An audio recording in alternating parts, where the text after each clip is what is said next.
Okay. So, good afternoon. It's afternoon now. Good afternoon, everybody. You might notice that I am not President Sunday. My name is Daedalus Media. I am one half of the channel Two Guys Talking History, which you can go find and subscribe to in the video description, and I'll put it in the chat too. Anyway, Sunday is out today doing things that he wants to do for fun, so he has graciously allowed me to stream today, and I have a couple things for you to go over. And hey, Naomi, and we'll go from there. At any rate, how's everybody else doing today?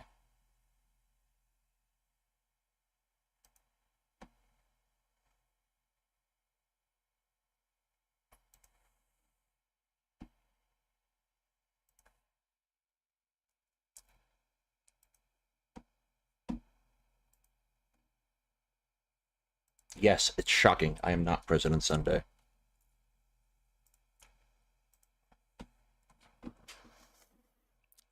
Anyway, getting right into this.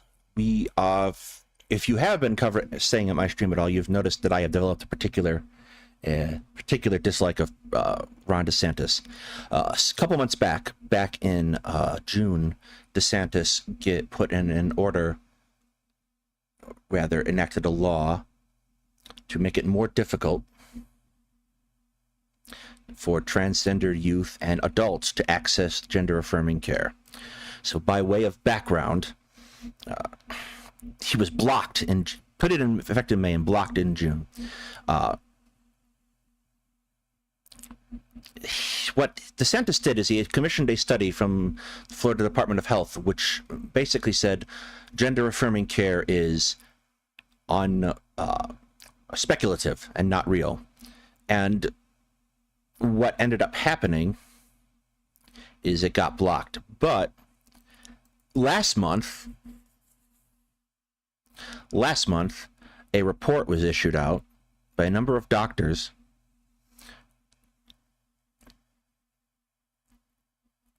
challenging that assertion, brutally, actually. So I thought I would share with you that report today. So it was stated July 8th, 2022, a critical review of June 2022 Florida Medicaid report on the medical treatment of gender dysphoria. Yes, nothing does say it. The individuals who were contributed to this report is Dr. Meredith McNamara, pediatrics, Yale School of Medicine; Hussein Abdul Latif, professor of pediatrics and pediatric endocrinology. So, you know, people who specialize in endocrines and hormones. Susan Boulware, clinical pediatrics, endocrinology. Rebecca Kamadi, clinical psychology. Laura Cooper, clinical psychology. Christy Oletsky, also clinical psychology. Natalie, I'm not even going to correctly pronounce that at all. Yale Child Study Center and Adolescent Psychology, and Ann Alstott, who is a professor of law. Introduction. On 2nd June 2022, the Florida Agency for Healthcare Administration issued a purported scientific report, hereinafter called the 2nd June Report, concluding that standard medical care for gender dysphoria does not meet generally accepted medical standards and is experimental and investigational. We are a group of 7 scientists and a law professor, and we have concluded after careful examination of this June 2nd report that its conclusions are incorrect and scientifically unfounded. The June 2nd report purports to be a review of the scientific and medical evidence, but is in fact fundamentally unscientific. That's a pretty definitive statement as well. And it's I think, telling, because more so than I think most other people, trans individuals require access to care if they want to medically transition that isn't easily available otherwise. So placing these medical roadblocks is ridiculously insidious. We are alarmed that Florida's healthcare agency has adopted a purportedly scientific report that so blatantly violates the basic tenets of scientific inquiry. The report makes false statements and contains glaring errors regarding science, statistical methods, and medicine. Ignoring established science and long-standing authoritative clinical guidance, the report instead relies on biased and discredited sources, including purported expert reports that carry no scientific weight due to a lack of expertise and bias. One of the people that DeSantis consulted for this in a report by the Florida State Health Agency was a dentist. So repeated and fundamental are the errors in the June 2 report that it seems clear that the report is not a serious scientific analysis, but rather a document crafted to serve a political agenda.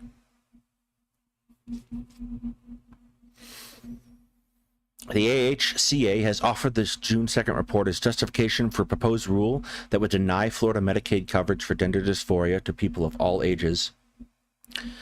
We strongly oppose the proposed rule and have documented our reasons in the public comment submitted to the agency on 8 July 2022.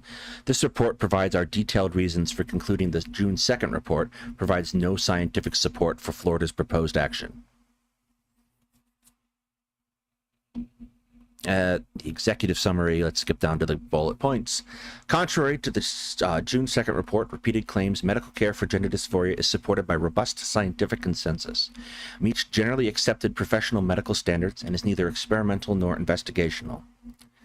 The June 2nd report appears to be a scientific report, but its veneer hides a flawed analysis that ignores scientific evidence and relies instead on pseudoscience, particularly purported expert reports that are biased, inexpert, and full of errors.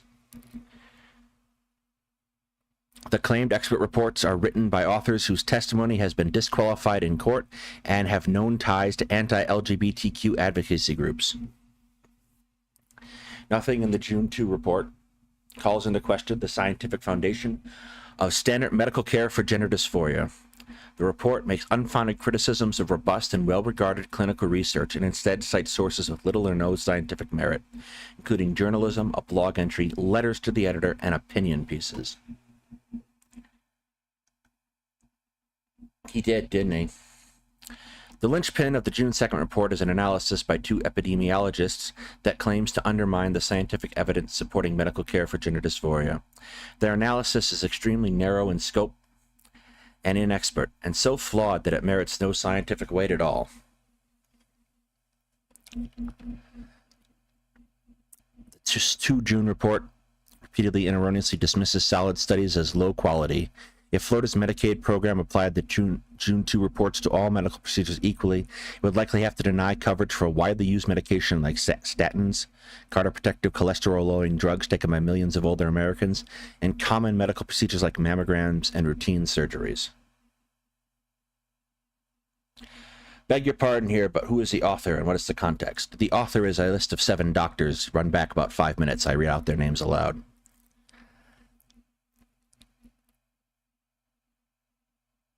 The report is a refutation of the Florida Health Agency's report denying gender critical care.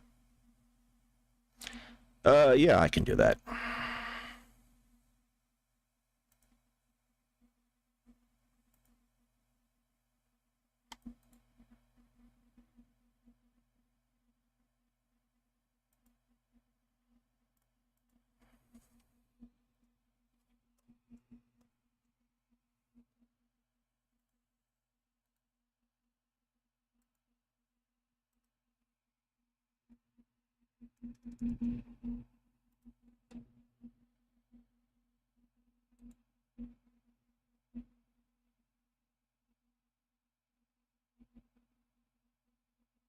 Fine, we'll do it this way.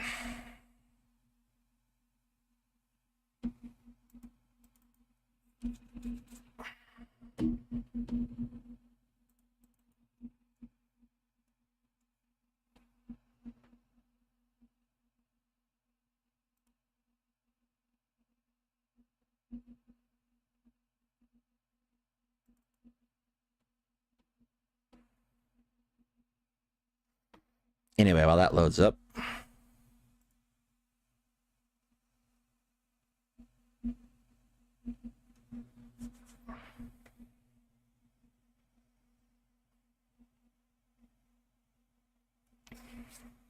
All right, let's move on to the analysis section while that loads up. Contrary to the June 2nd report's repeated claims, medical care for gender dysphoria is supported by a robust scientific consensus and meets generally accepted professional medical standards and is neither experimental nor investigational.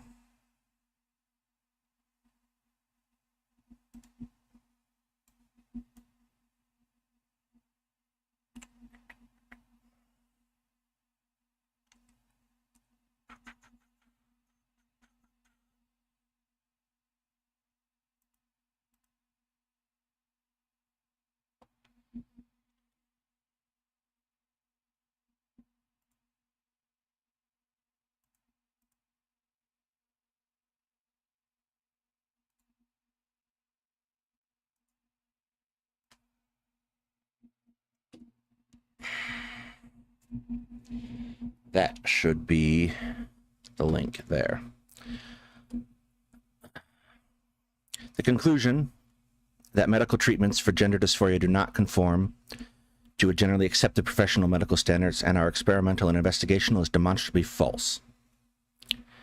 Medical care for the treatment of gender dysphoria, which for youth under the age of majority can include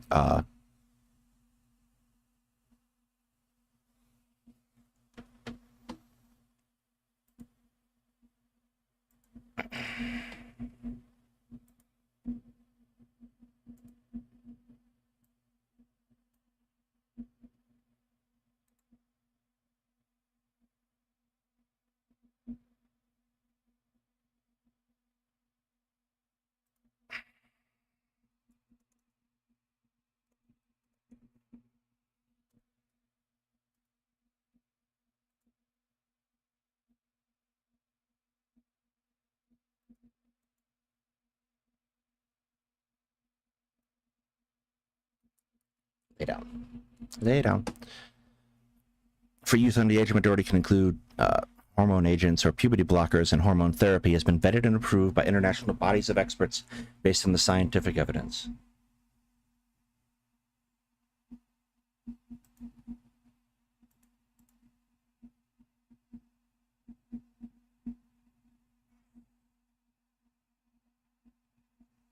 Yeah, I'll fix it in a minute, Ron.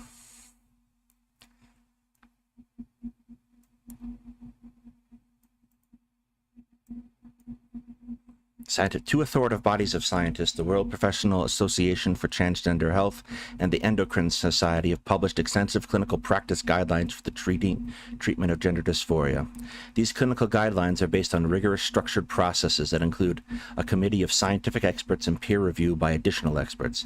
The guidelines are based on careful reviews of the scientific literature and are revised periodically to reflect scientific developments. These long-standing clinical practice guidelines have been used by clinicians for decades.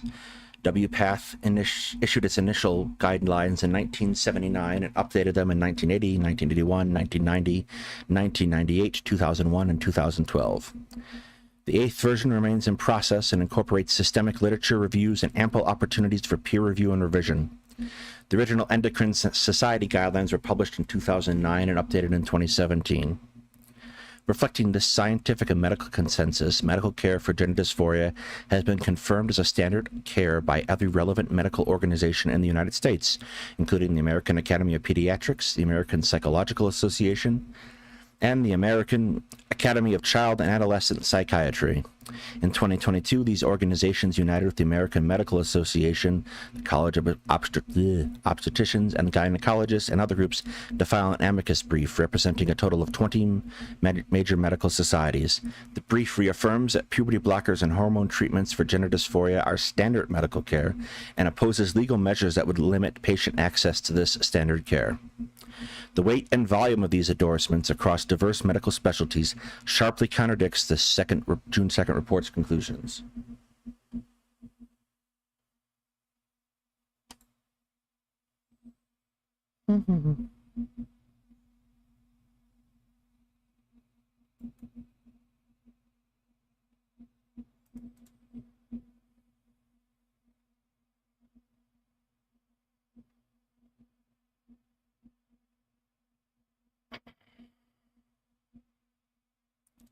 Work, link, work.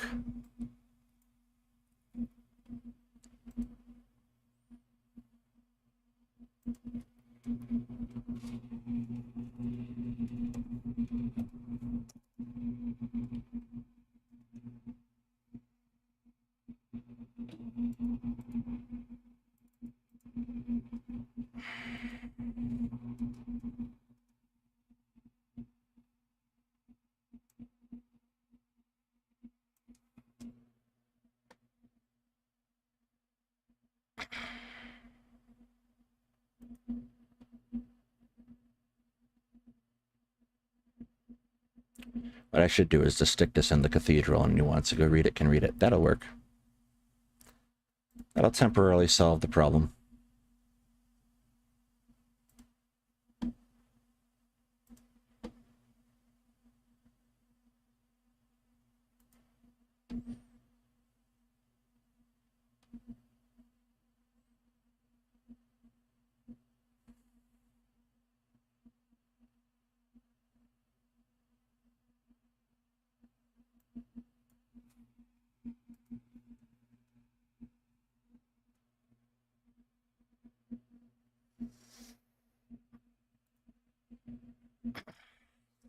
Point the second. The June report appears to be a scientific report, but its veneer hides a flawed analysis that ignores scientific evidence and relies instead on pseudoscience. The report relies heavily on 5 purported expert documents that are biased, inexpert, and full of errors. The Florida report dismisses or ignores WPATH and Endocrine Society clinical practice guidelines and the science that underlies them, and instead relies on 5 attached documents the report claims constitute clinical and technical expert assessments. Despite their billing as expert reports, the attachments to the June 2nd report are unpublished, non-peer-reviewed documents written by authors with questionable claims to expertise and with red flags for undisclosed author bias. These documents should be given no weight in a serious scientific process.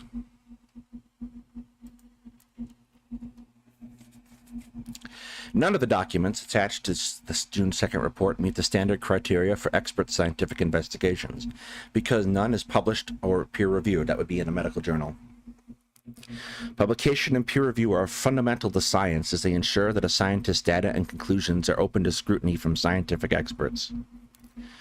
Florida's own standards for the determination of medical necessity recognize this point when they state that determinations of Medicaid coverage must consult published reports and articles in authoritative medical and scientific literature related to the health service, published in peer-reviewed scientific literature, generally recognized by the relevant medical community or practitioner specialty associations. It is thus both unscientific and a violation of Florida's regulations for the June 2nd report to rely on unpublished documents. Further, all attachments raise red flags for author bias.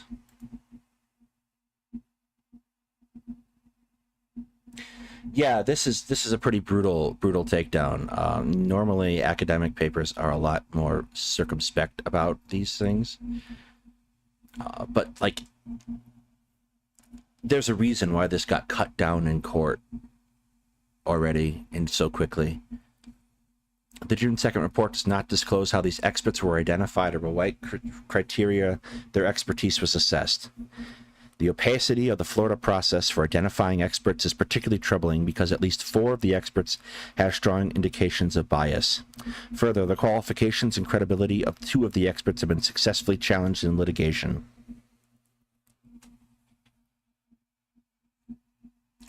They pulled a blog post, so yes, they did literally pull at least one of these from a website.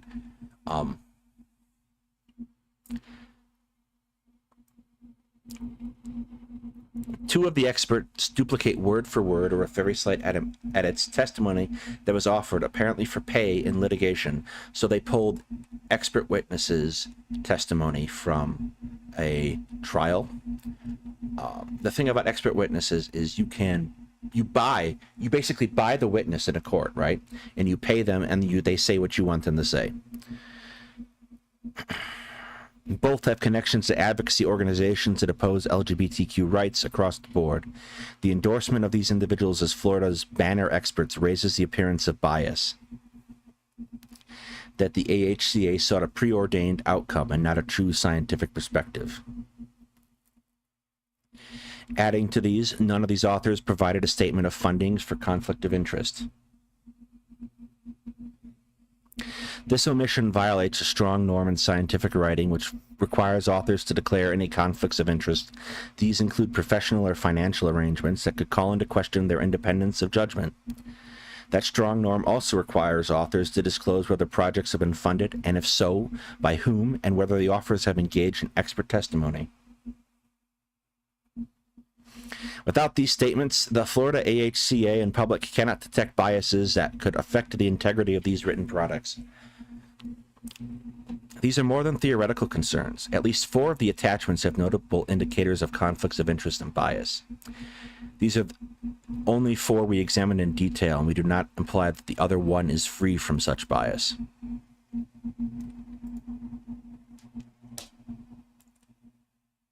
Why is this link not working for the love?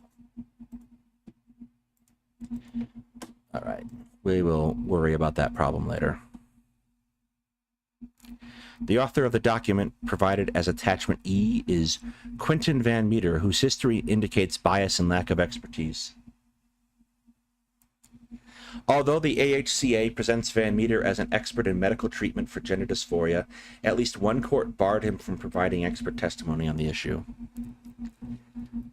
Van Meter is the president of the American College of Pediatricians, which presents itself as a scientific group and might be confused by non-experts with the authoritative American Academy of Pediatrics. The American College of Pediatricians is not a medical board at all, remotely. The ACP is in fact a political group that opposes same-sex marriage, supports mental health providers practicing conversion therapy, and describes childhood gender dysphoria as confusion. Troublingly, the Van Meter attachment proffered by the AHCA as scientific report contains several passages of uncredited verbatim language that appears in a position statement published by the ACP. The Van Meter attachment appears to be a reuse of paid testimony rather than an original product. I'm not sure that's the most damning problem with that. This is kind of a neat little trick that you find think tanks doing, is they will pick a name that makes them sound like a legitimate organization. And then they'll turn around and pretend that they are, in fact, an organization with the same weight as an actual legitimate association of scientists.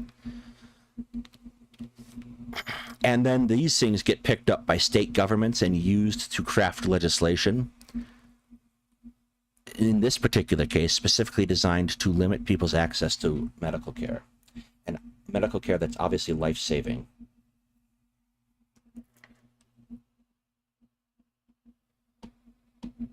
James Cantor's document, presented as attachment D to the report, also faces serious questions about bias and lack of expertise.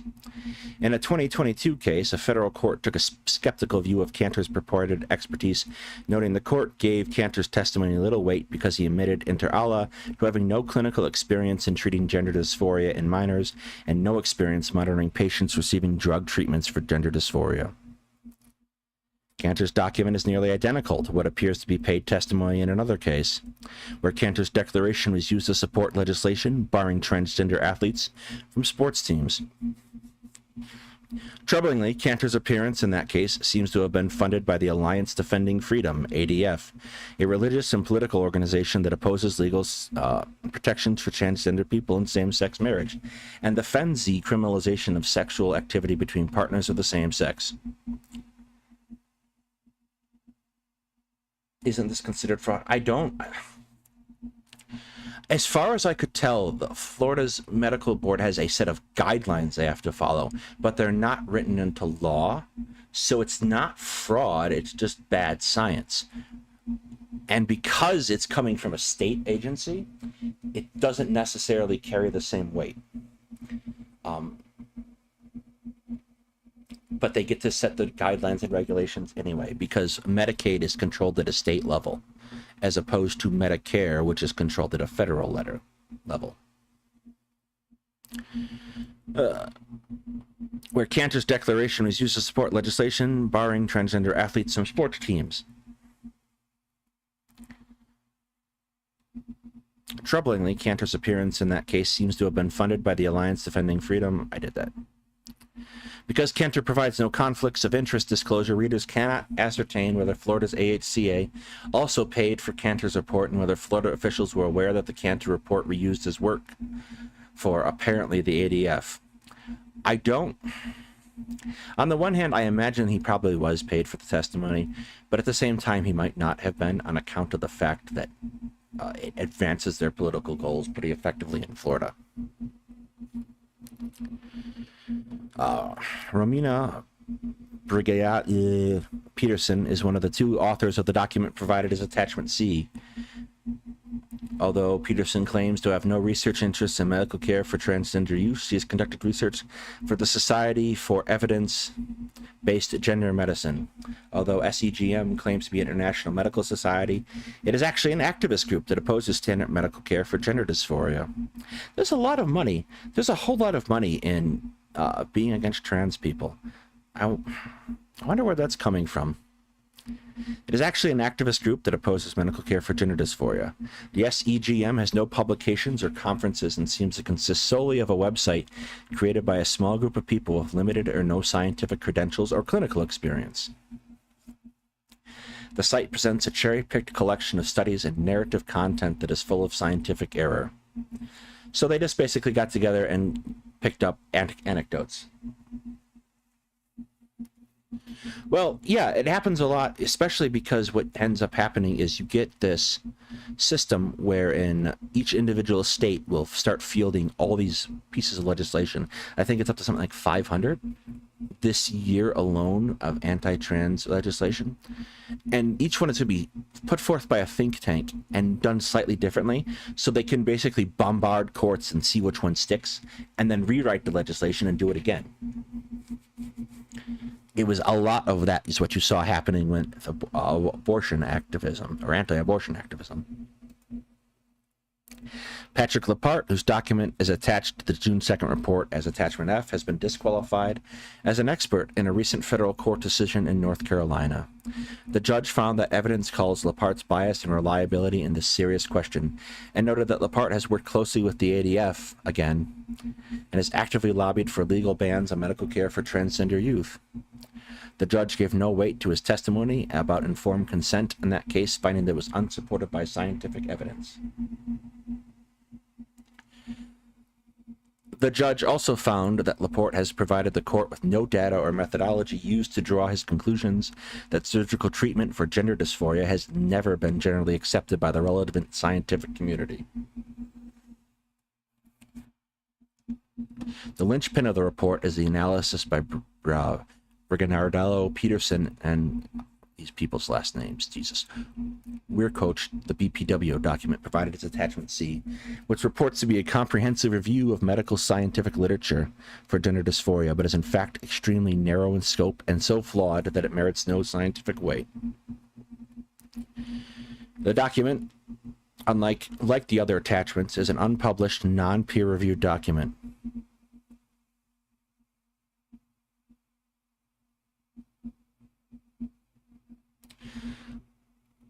Well, it's not. There's a couple groups that really pour money into conservative causes, and they tend to be made up of largely rich individuals. You can buy a whole lot of expert testimony for not a lot of money in the United States. Is an unpublished, non-scientific, peer-reviewed document.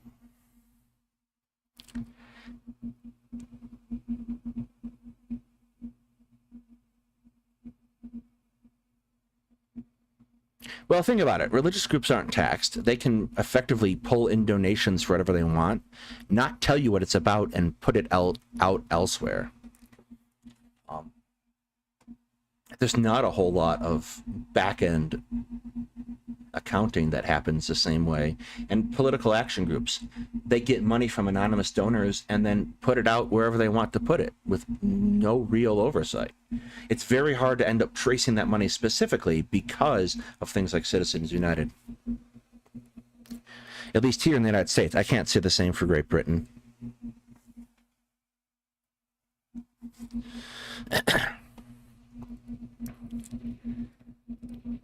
but is in fact written by inexpert authors who construct an arbitrarily truncated sample and adopt a method that violates scientific guidelines and produces a biased result.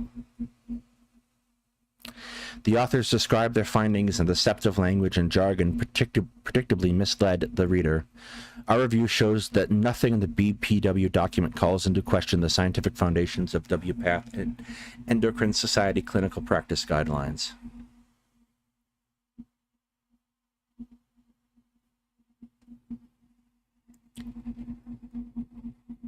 The document seems scientific on its face and may be impressive to non-experts because it uses technical jargon and includes numerous tables and charts. But a closer examination shows that it violates established standards for medical research and shows signs of being engineered to produce a preordained and inaccurate result. The false claim that there is no scientific evidence for the base for medical treatment for gender dysphoria. Contrary to authors' claims, there's a large body of reliable scientific literature that supports standard medical treatment for gender dysphoria and spans decades. The bottom line is that contrary to BPW's documents claims, there is a large body of reliable scientific literature that supports standard medical treatment for gender dysphoria. Yeah, Rowling is certainly a very public example, but I imagine that there's enough going on behind the scenes that she's definitely not the only one.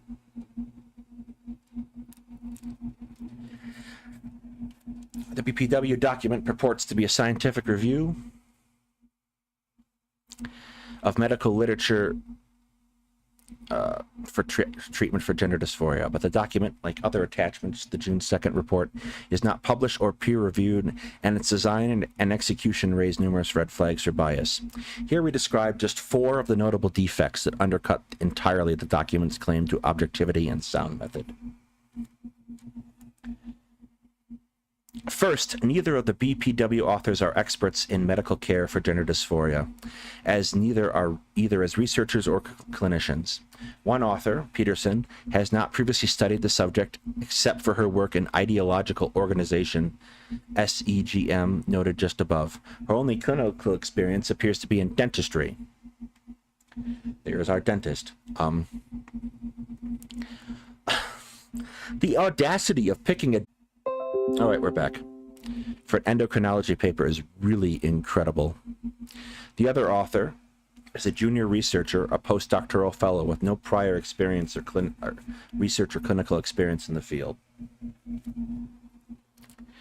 The author's lack of experience renders the BPW work inexpert rather than objective and violates the National Academy of Medicine standards for systemic reviews. By one analogy, one would not rely on, say, 2 dermatologists to conduct a scientific review on neurosurgery and to make recommendations for clinical practices.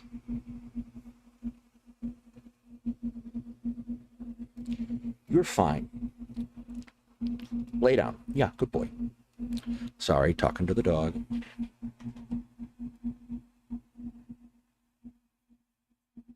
Second, not only is the study not formally peer-reviewed, the authors violate scientific norms and standards by failing to engage at all with their peers or actual experts in the subject matter. So they consulted no one.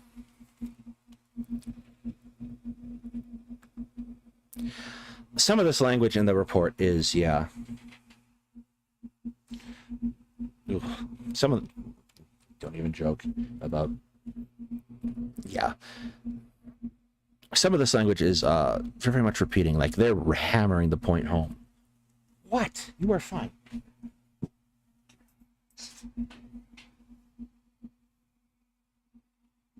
He wants to go steal roommate's food.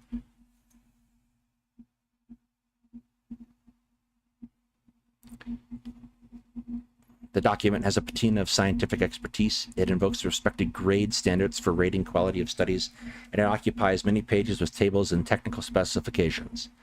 When the reader looks past the jargon, the authors adopt a method that actually violates the grade standards and appears to be jury-rigged to reach a foregone conclusion.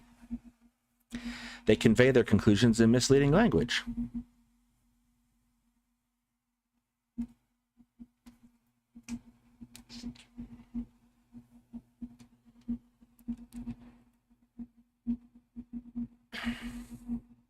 This is probably my favorite part. Troublingly,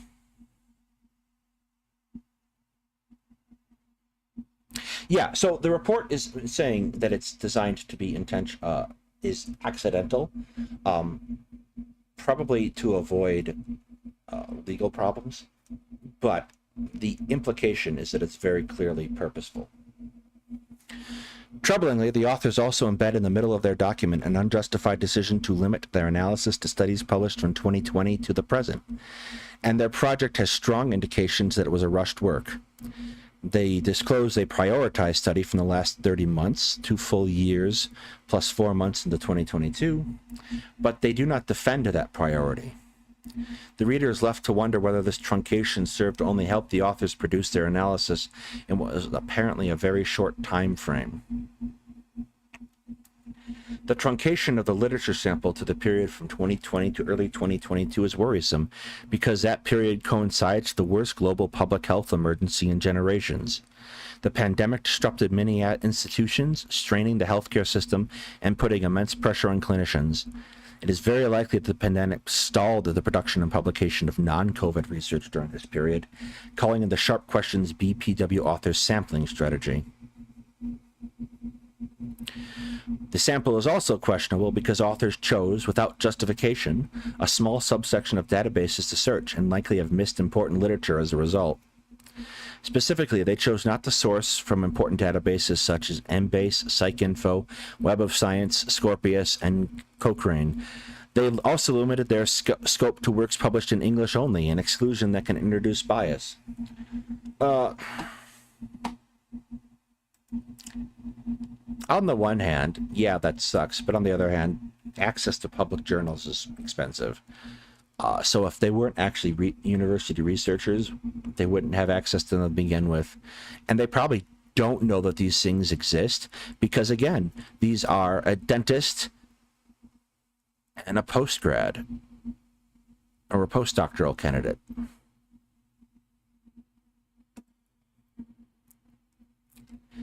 The authors misused and mechanically applied a well-regarded rating system known as AmStar, which is intended to evaluate methodological strength of systemic reviews. They misused this rating system because of their so-called systemic group of systemic reviews, included documents that cannot correctly be included, practice bulletins, unpublished protocols, and unlocatable documents, thus led to a negative bias. The error is further amplified because the authors used the flawed results of the AmStar phase to inform their next-level analysis grade system, which assesses the quality of medical evidence of pooled systemic reviews. Based on this flawed and purely mechanical review of truncated sources, the BPW analysis reaches the conclusion that there is little or no evidence for the benefits of medical care for gender dysphoria.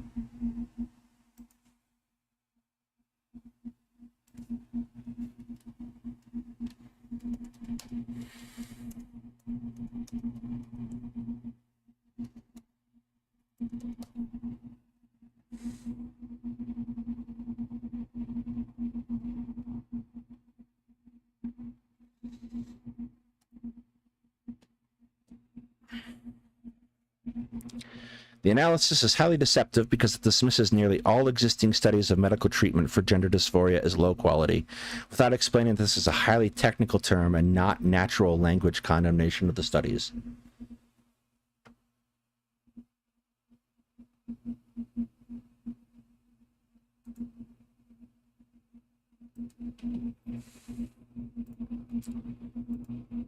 Here we go. This should work. Check that one, somebody. See if it pulls up the report.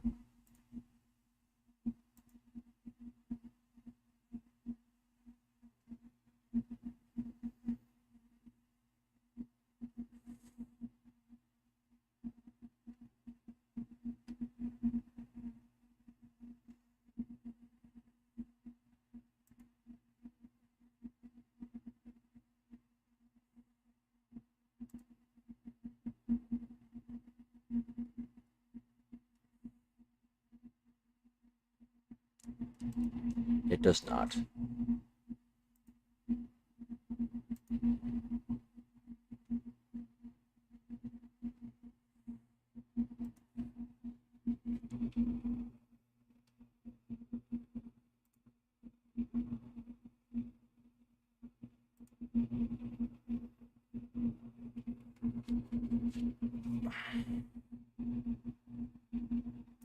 key point is that low quality in this context is a technical term and not a condemnation of evidence, because low quality studies regularly guide important aspects of clinical practice. Indeed, the grade system which BPW document claims to use specifically notes that grade should not be used to dismiss observational studies or to give absolute priority to RCTs.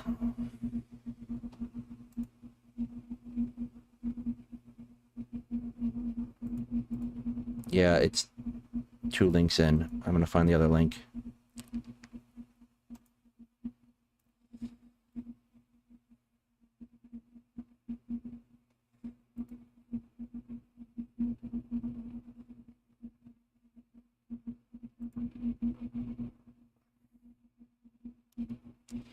There we go.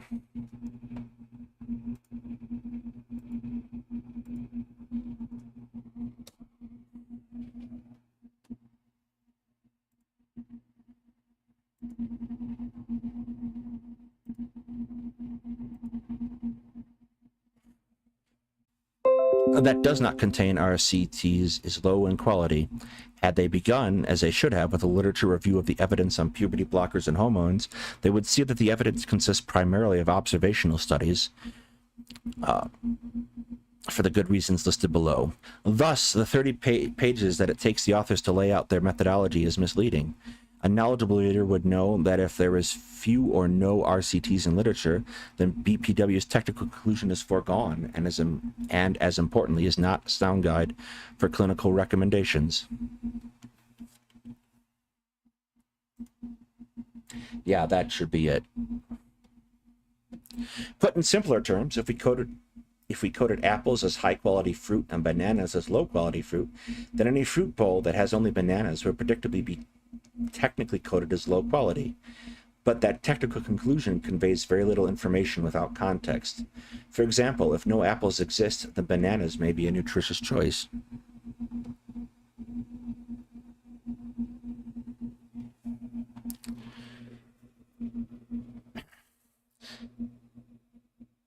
It is thus simply a mistake and a mischaracterization of medical research across fields of medicine to conclude that the absence of those reports means there's no evidence for the efficacy of medical treatments for gender dysphoria. Medical research requires instead that researchers evaluate the design and conduct specific observational studies and do so with an awareness of clinical context.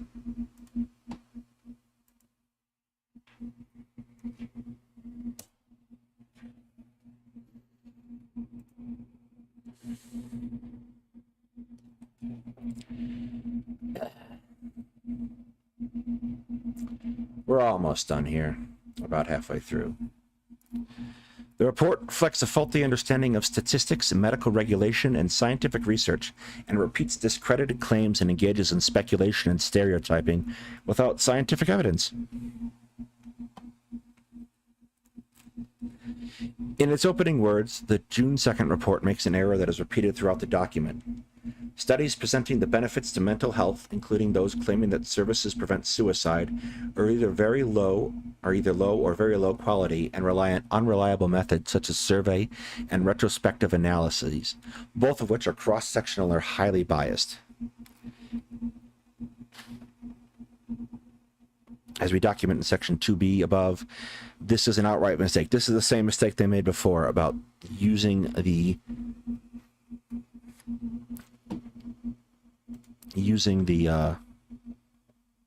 term low quality as a non-technical term.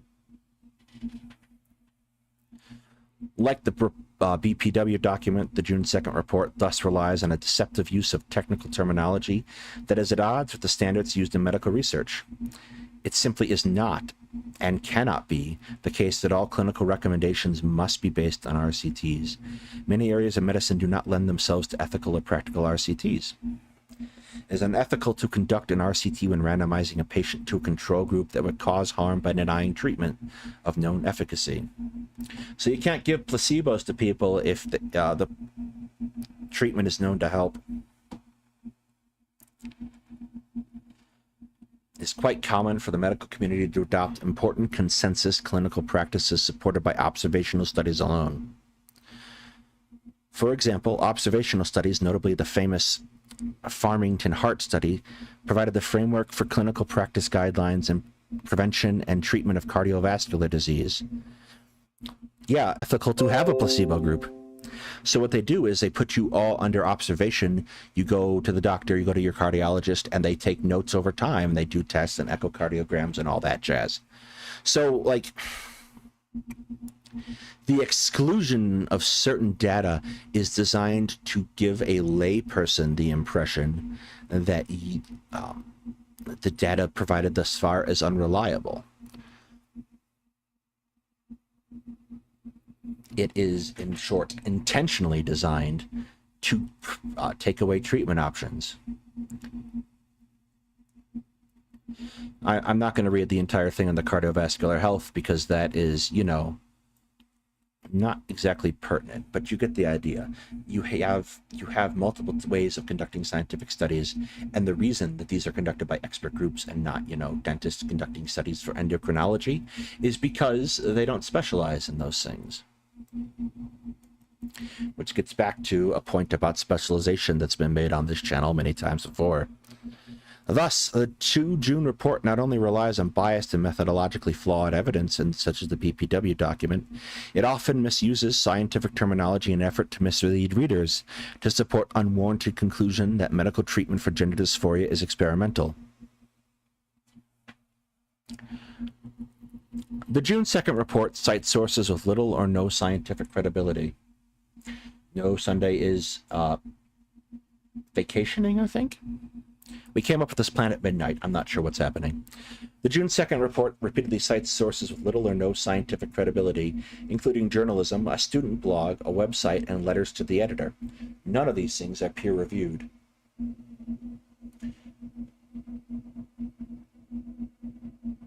Yeah, no, it would require a significant amount of unethical experimentation.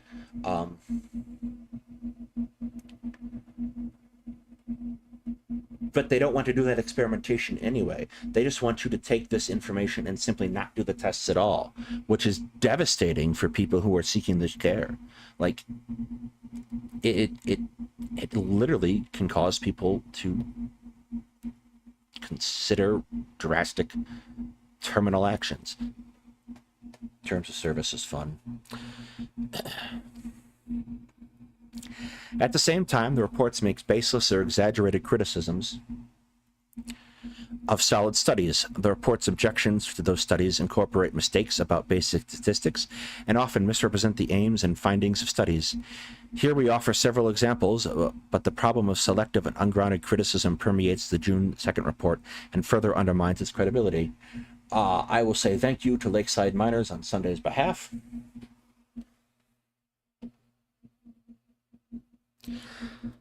For example, the report attacks a 2015 study by Costa et al., claiming the study design is flawed because it does not include a control group of adolescents without gender dysphoria. The point is simply incorrect. The Costa study was designed to measure the impact of puberty blockers on gender dysphoria. To do so, the authors validly compared outcomes in teens with dysphoria who received treatments with blockers and those who did not.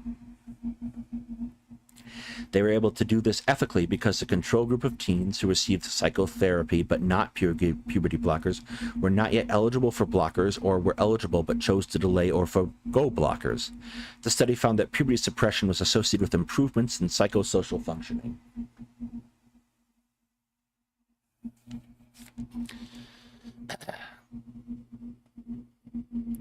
So, they're attacking the design of a study. But again, like was said earlier by Gabrielle, is that design that is being proposed as by the report, the June 2nd report, is unethical. The Costa study is, despite the report's claims, a solid methodology. In the context of the study, adding a third control group of teens would serve no scientific purpose.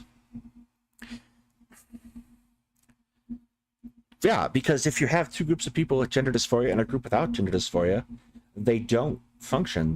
They don't give the same language. You wouldn't treat the group without gender dysphoria for gender dysphoria, so they would add nothing to the study.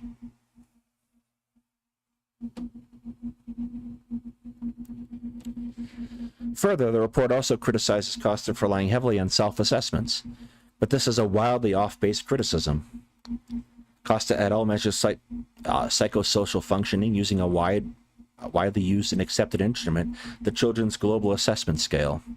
Psychological research typically relies on such assessments, which are carefully constructed and psychometrically validated. This is one example of the June 2nd report's poor understanding of research in psychology and medicine. Let's be frank, they don't have poor understanding of it. They're deliberately not understanding it so they can come to this conclusion.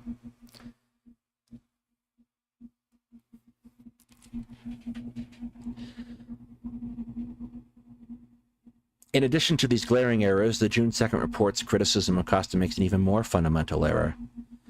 The report levels baseless criticisms at a single study and fails to acknowledge that the weight of literature as a whole strongly supports the same results that Costa et al. Reports. Scientific knowledge is important cumulative. It is thus entirely misleading and unscientific to dismiss the effectiveness of puberty blockers by criticizing studies in isolation. Put simply, the report fails to acknowledge the number of solid studies that all find puberty blockers are effective. Indeed, at least 16 studies show that puberty blockers and hormones benefit patients with gender dysphoria, and the benefits have been documented across study designs, including retrospective report, cross-sectional, longitudinal, and qualitative studies. We are, Alice, indeed, the state of Florida, which is something I've been doing a lot lately. If you head over to the pinned link and subscribe, and then you can go check out some of the streams we have done on Florida in the past, specifically talking about Ron DeSantis's efforts to set up his own private army and a whole host of other things. It feels like I read about DeSantis almost every day now, and it's wrong. And we did a pretty in-depth discussion over there on the history standards for social science that Florida just put out, and I think me and Sunday will be doing something along that here in the future when we figure out what we're doing schedule wise.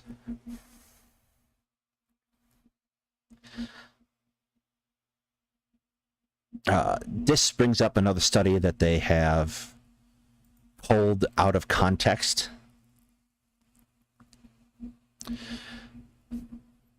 The report grossly misleads the reader in a discussion of the study by Chen et al. In 2020. The report cherry-picks quotes from Chen et al. To the effect that the effects of pubertal suppression warrant further study, and the full consequences of suppressing puberty are not yet understood.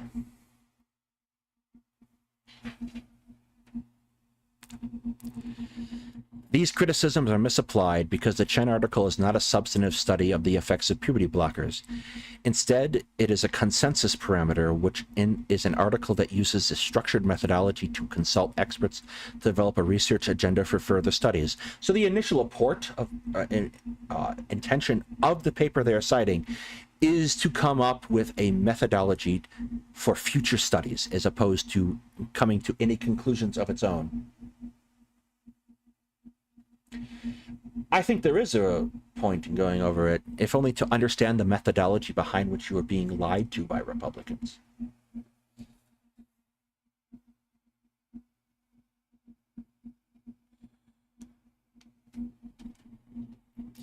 More generally, the study, June 2nd report's misleading characterization of Chen reflects a basic lack of knowledge about scientific research. All research is flawed, including all RCTs. There is simply no perfect study in any area of medicine. The task of the scientist is to be rigorous in assessing what we know and to work to improve knowledge incrementally by conducting additional studies that build on earlier work.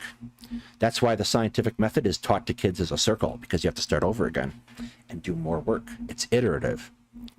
Thus, it's commonplace for authors to conclude that medical research studies by calling for further value of further study that drives scientific inquiry and innovation. Yeah, exactly, Alice. You never let lies go unchallenged. All right, this was slightly confusing when I first read it because I was really tired. The report also contains a misleading account of the studies by DeSantis et al., not DeSantis.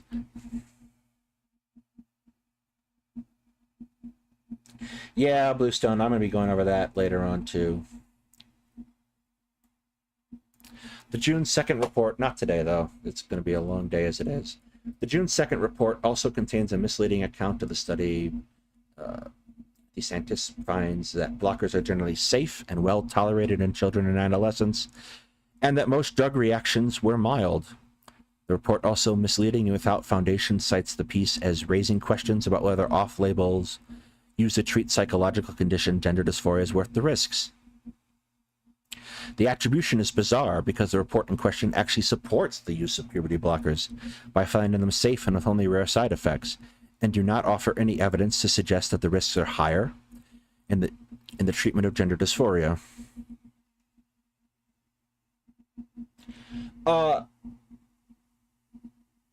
Well, perhaps it would, but we cannot endorse such actions on YouTube. The June 2nd report notes that the FDA has not approved the use of puberty blockers and hormones for the treatment of gender dysphoria in minors. The report infers that a lack of FDA approval renders a treatment unauthorized and experimental, but this is false. Well, the good news is, Alice, that DeSantis appears to be losing his election efforts rather substantially.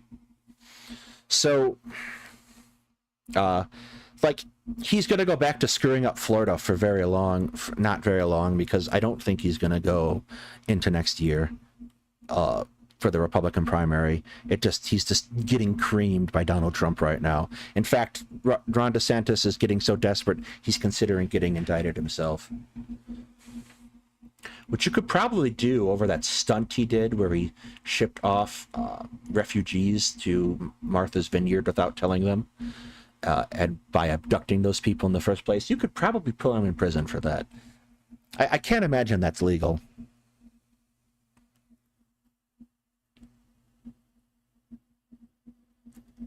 He does not technically have to resign as governor to run for president. He's very unlikely. You're very unlikely to win if you are sitting as a senator or a governor prior.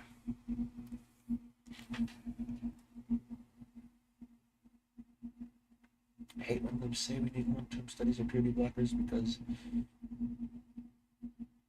Well, more to the point, like, what the study is putting out, Jem, is that we have done long-term studies. There's over 40 years of research being cited here. That's a long time in scientific terms, even in scientific terms. No, he'd have to resign prior to taking office. He cannot hold both a federal office and a state office, usually, depending on the state constitution in question. But there are 50 of those, and I really don't feel like reading them all. Once again, the June 2nd report is misusing technical language in a way that is likely confusing, deliberately confusing to non-experts.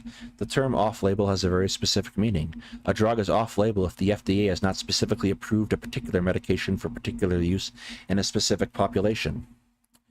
The off-label use of medications for children is quite common and often necessary because an overwhelming number of drugs have no FDA approval instructions for use in pediatric patients.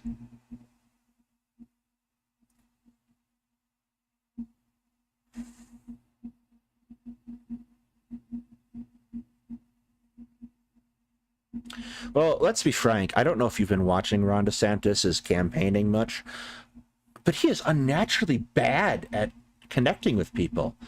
Like, that kid the other day who he made a Biden joke to. What does the kid care? Hey, Lisa.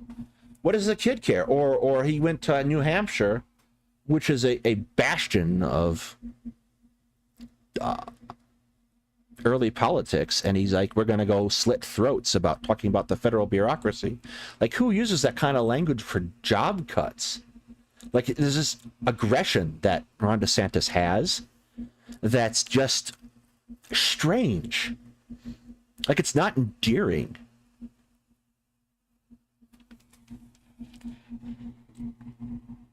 Like, say what you will about people like like Barack Obama or Biden or even Mitt Romney, and I never liked Mitt Romney, but they all have this ability to connect with a person on a level that's like individual that makes retail politics work really well. There's an example of Mitt Romney was at someone's house in New Hampshire in 2012, and he was waiting to go do an event, and he cleaned their garage. So like he swept out their garage while he was waiting. Yeah, it really feels like Ron DeSantis is a parody of Trump's style, which works well for Donald Trump because they expect him to be boisterous and larger than life.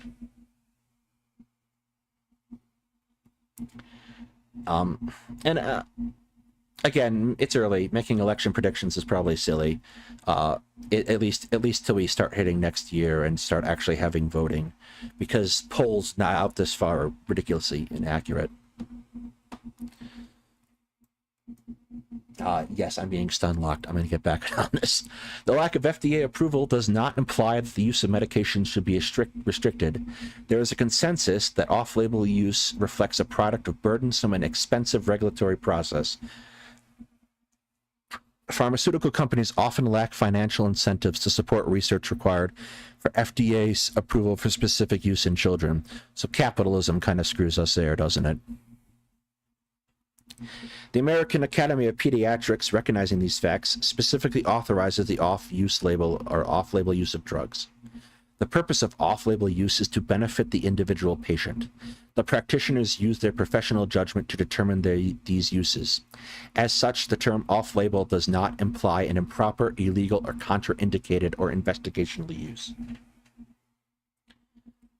Therapeutic decision-making must always rely on the best available evidence and importance of the benefit for the individual patient. So yeah, I think that's a really important thing to note. Is there a lot of off-label uses you can find on drugs? Anyone who has been a guest of the American medical system for any long time, for any chronic illness, is probably very familiar with the use of prednisone. For example, I had to get a number of surgeries done on my hands this year, or my arms rather, to create a dialysis access. And after two of those surgeries,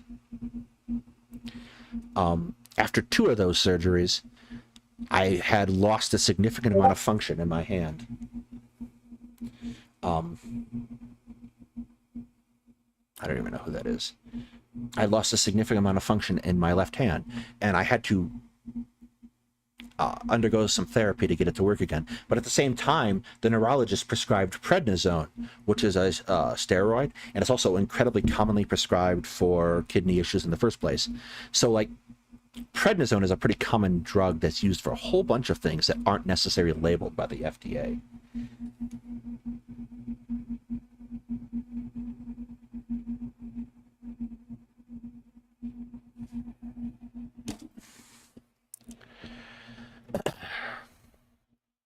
Off-label use is so common in pediatrics that off-label drugs are prescribed in 20% of patient visits.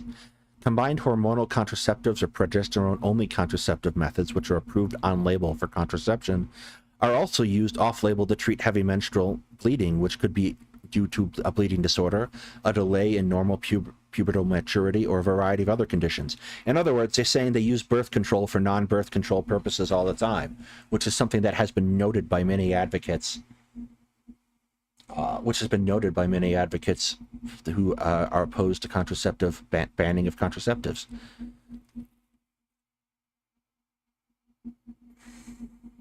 Yeah, prednisone is not a fun drug. I won't recommend it. It does not do you any favors for your mood, your physical activity, or anything. However, if the doctor thinks it's important to take medicine as prescribed, disclaimer. Yeah, Benadryl is often used as an over-the-counter sleep aid, although you can develop a resistance to that. Funny story. I'd appeared about 2 weeks where I didn't get more than 2 hours of sleep. Not good. In neonatal medicine, off-label medications are routinely used to treat the smallest and most fragile of children. Caffeine is used as an off-label to treat apnea. Coffee and caffeine is like a ridiculously useful thing if you are ADHD, such as myself. Basically, if I don't drink a cup of coffee in the day early in the morning, my entire day goes off. More routinely in general pediatric care, I know this drug. Pantoprazole is a proton pump inhibitor used to treat acid reflux. It's Protonix. It's just called Protonix. I don't know why they spell it that way. In neonates with gastro reflux disease who do not respond to traditional first-line treatments, is used successfully to help infants gain adequate weight in the first 4 to 6 months of life. If they do not respond to using different types of bottles, low flow nipples, or more frequent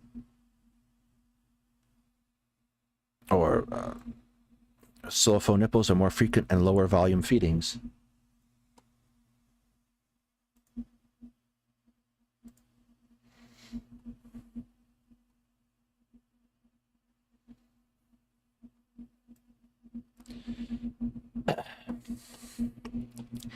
In addiction medicine, routine medications like supplemental nicotine patches are off-label. They are not approved for use in these younger than 18, but are used successfully in vaping smoking cessation, so much so that the AAP has issued guidelines on how to use and dose them. Don't smoke, kids. It's terrible.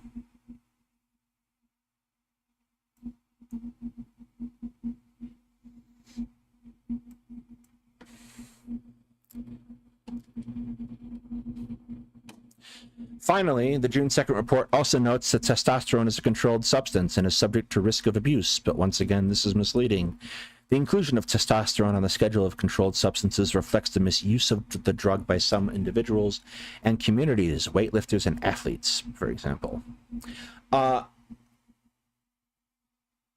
The classification does not in any way imply that physicians should not dispense the drug if medically necessary. No special license is necessary for prescribing the medication, which is routinely prescribed to cisgender men with testosterone deficiency, as well as the trans masculine patients.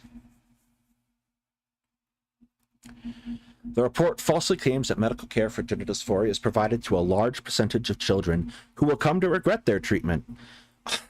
In fact, patients with gender dysphoria have vanishingly low rates of regret regarding their medical treatment. And I have seen this go back and forth a couple times in discourse about regret rates, particularly around certain, that Ali person who transitioned and then got mad about it, and from the United Kingdom, likes to throw this one around. I want to say Ali Murs, but that's the singer. The June 2nd report attempts to cast doubt on medical treatment for gender dysphoria by repeating the debunked claims that most transgender teens ultimately reject their transgender identity. Below, we analyze 2 related claims made in the report and show why both are refuted by sound evidence. Yeah, Ali London, that's the one.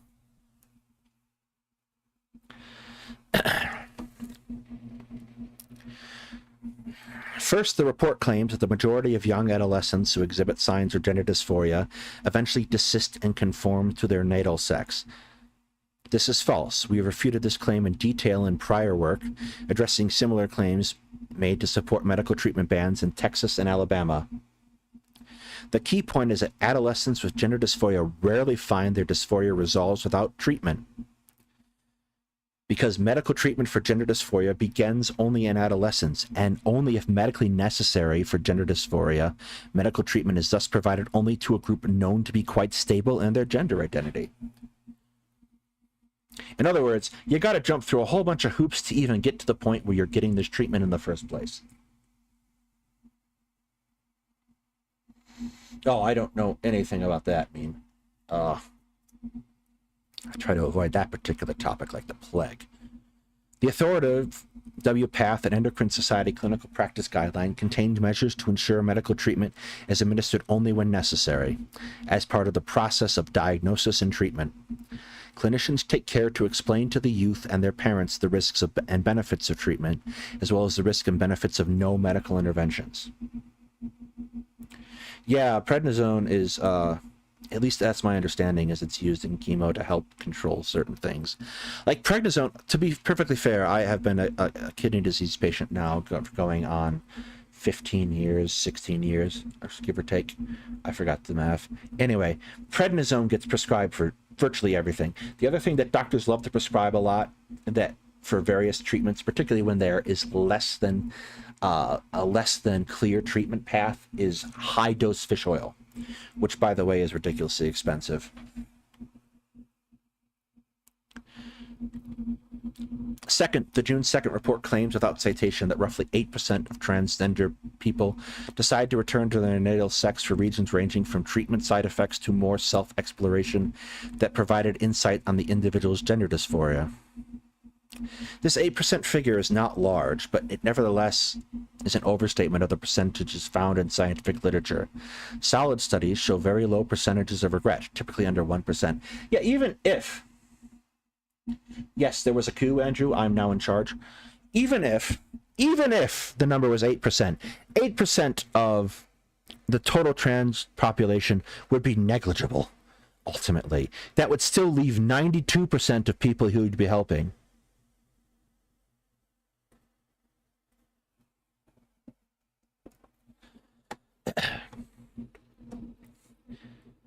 Indeed.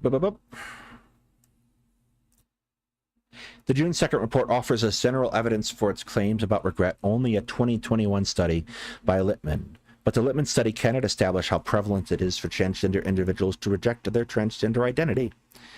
Indeed, the Littman study does not even purport to show the percentage of transgender people who detransition.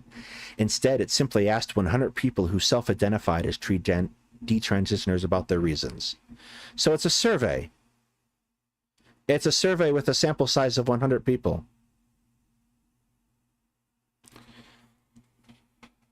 That's mind-boggling.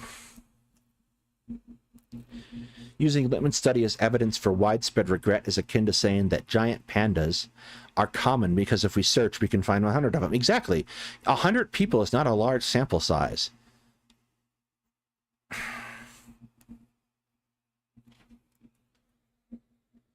The survey was anonymous. Participants were solicited from, among other venues, by anti-transgender social media groups. So there's no real evidence if the 100 people Littman found were even actually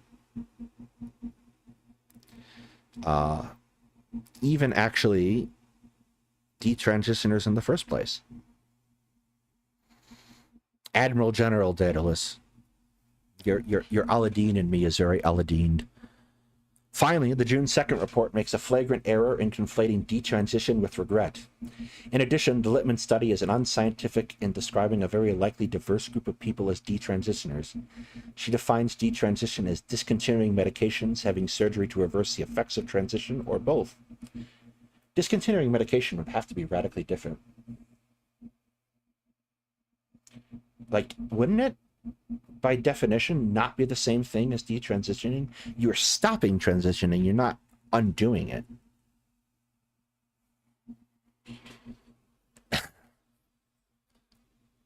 Look, The Dictator is a ridiculous movie on its face of it, but you should go watch it, just because it's kind of excellent. By contrast, the June 2nd report disregards a very large and far more nuanced and important study by Turbin et al., which shows that transgender people who do not return to live as the sex assigned at birth may not permanently do so, and are, by their own report, influenced largely by external factors, such as pressure from family, non-affirming school environments, and sexual assault. Yeah, as it turns out, if you make people's lives difficult, they tend to stop doing things. Also, especially if you're in the United States, this stuff's expensive. Yeah, some people get to that point, etc., etc. Like, this stuff's expensive, as I understand it. Like, the price for this stuff is like astronomical. I know a good friend of mine started transitioning in 2020, which is like a really difficult time to do that. So I'm very proud of her to make that decision and choose to go through that then more than anything. But like, she's paying a fortune in these drugs. Jesus. I thought the stuff I have to buy is bad.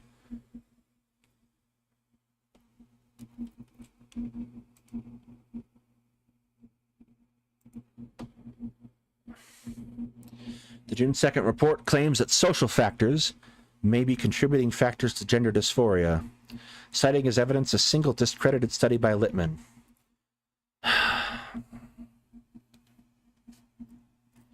This is basically trying to argue that this is peer pressure.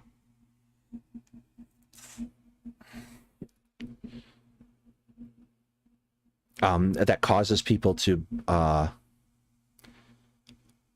identify as trans. And I'm going to be really frank. If you take a look at the raw numbers about people who identify as LGBTQ in general, you will see that it rapidly increases over the years. There are two huge reasons for this.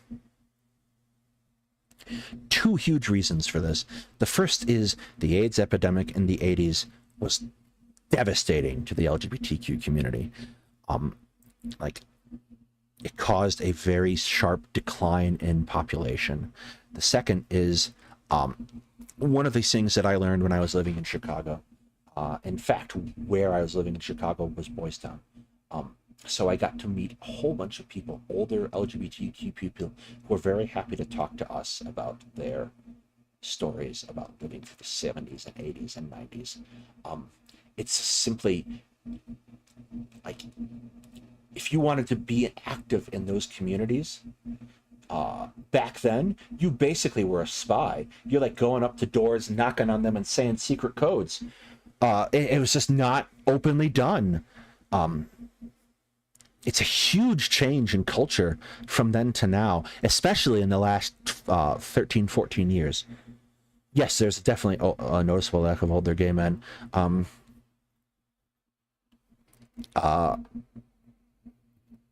You don't see that many. You don't meet that many. It was a whole lot of young people in Boys Town when I lived there. A whole lot of, and like a couple older people. But like, and it's a diverse community. I'm obviously cisgender and straight, but no one was particularly upset about having me around. And I hung out at Stella's Diner, talked with people all the time. So like, incredibly welcoming community, great people, fantastic. Nothing ends your prejudice for a group more than living with them, is my advice to you.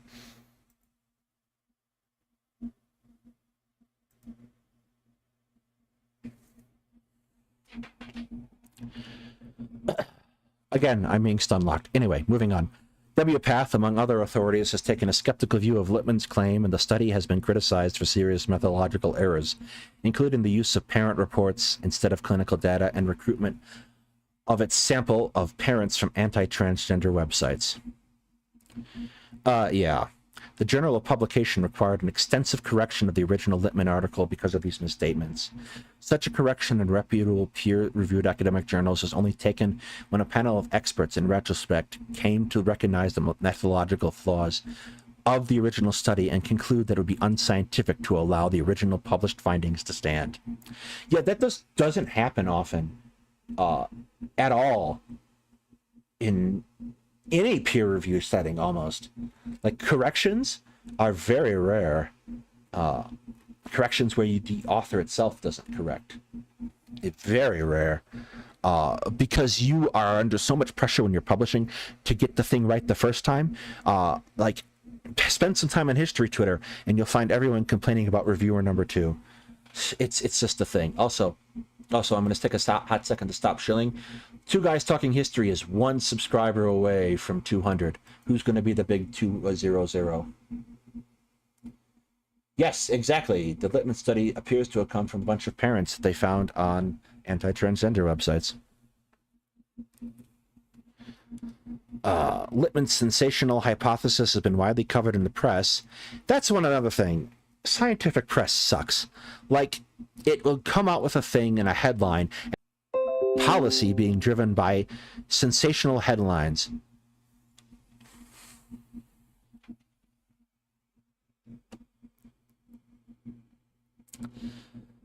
More recently, an April 2022 study of 173 youth presenting at a Canadian gender clinics found no evidence of rapid onset dysphoria or social contagion. The researchers posited that if rapid onset gender dysphoria were a real phenomena, then teens who had recently begun identifying as transgender would, per the Littman hypothesis, also be more likely to report online support and engagement in their gender identity. They might also, per Littman's hypothesis, be more likely to struggle with mental health concerns. Yes, it does make it worse when the papers are paywalled. However, at least for history, what will happen is I will find a paper and it'll be paywalled and has an author, and you can usually reach out to the author and they will send you the paper because they want you to read it. And people, the authors of research papers, make no money from the journals. None. It's all a prestige game. The April 2022 study of 173 youth found no such correlations, strongly undercutting the rapid onset hypothesis endorsed by the June 2nd report. The researchers controlled for age and sex assigned at birth and looked for correlations with recent gender knowledge, defined as less than 1 or 2 to 2 years having passed since you realized your gender was different from what other people called you. Sorry. There's lots of stuff happening in the back end over here because it's Sunday's channel and not mine that I've never seen before. Apparently it tells you when ads are heading. Nor was it associated with having gender supportive online friends and general support from online friends or transgender friends. Hey, Lucy.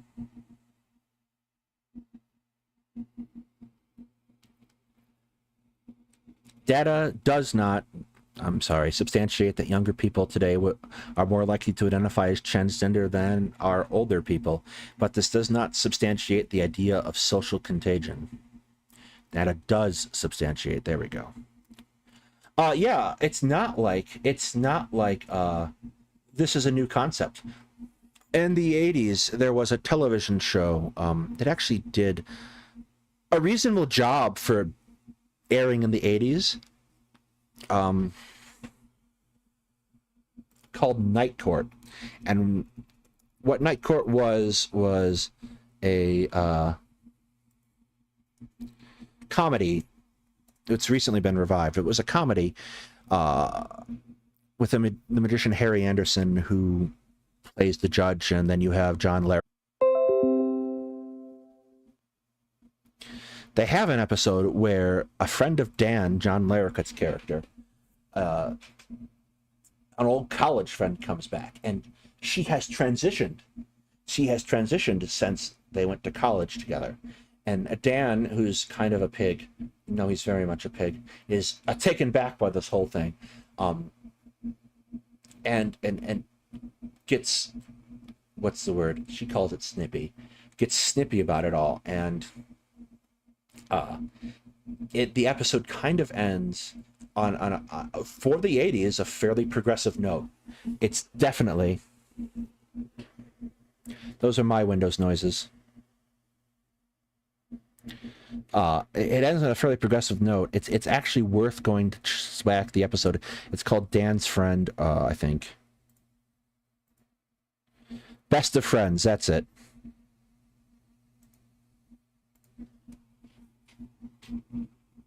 Yeah, that was my Windows update doing stupid things because I'm unorganized, let's be perfectly honest.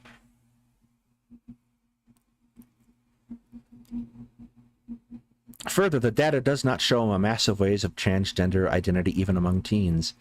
A 2022 study by the Williams Institute found that using an expansive definition of transgender, about 0.5% of adults now identify as transgender, while 1.4% of youth aged 13 or 17 do, or about 300,000 young people. This is not a large percentage or a large absolute number. Underlying the report's claim about social contagion is a set of imagined stereotypes that teenagers do not know their own gender identity and readily change their gender identity based on peer influence and social media, which is really, really reductive to kids who typically have a pretty good grasp of what's going on. Like, they don't necessarily understand everything, but they typically have a very good grasp of, like, what they want in this regard. Like, it wouldn't be out of place to, like would you go to a person and say the converse to a cisgendered kid that they are just going to turn out to be trans later on due to peer pressure. And that's not really what's being said. What they're basically trying to argue is that these kids are an aberration instead of a perfectly normal experience.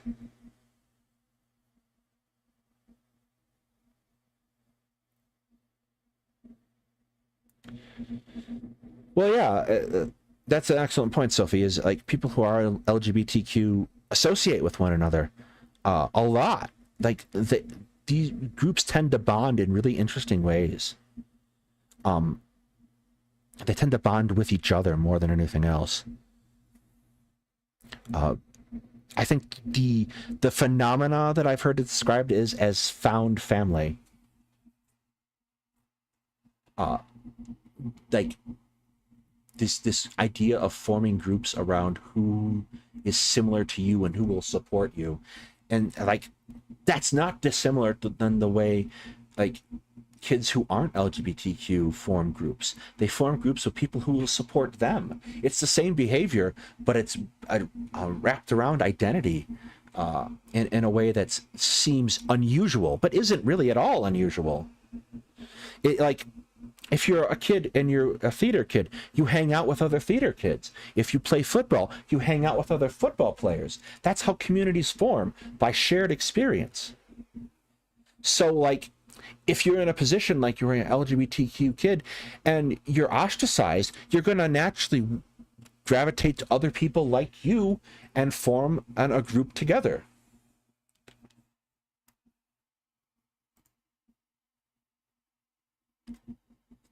It's just like, it's weird because they're taking a really basic behavior and trying to make it seem insidious.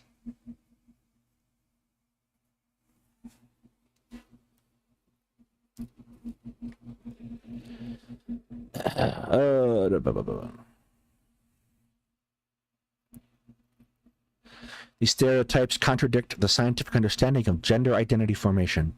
Studies of so-called conversion or reparative therapy, for example, find that transgender identity is highly resistant to change even in the face of concerted efforts by medical authorities versed in psychological methods. Studies that find conversion therapy is ineffective in altering gender identity and is psychologically damaging. Yeah, gender conversion therapy is terrifying. Like this is torturing kids. Don't do torturing kids. Bad idea.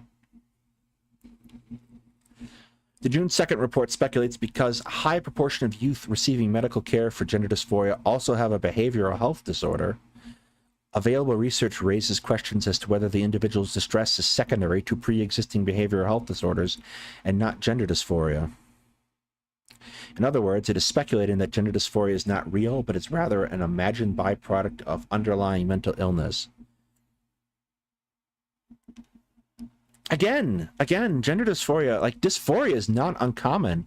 Not necessarily gender dysphoria, but like, I don't think I've met a single person who hasn't at some point said, I don't like this thing about my body and I'd like to change it.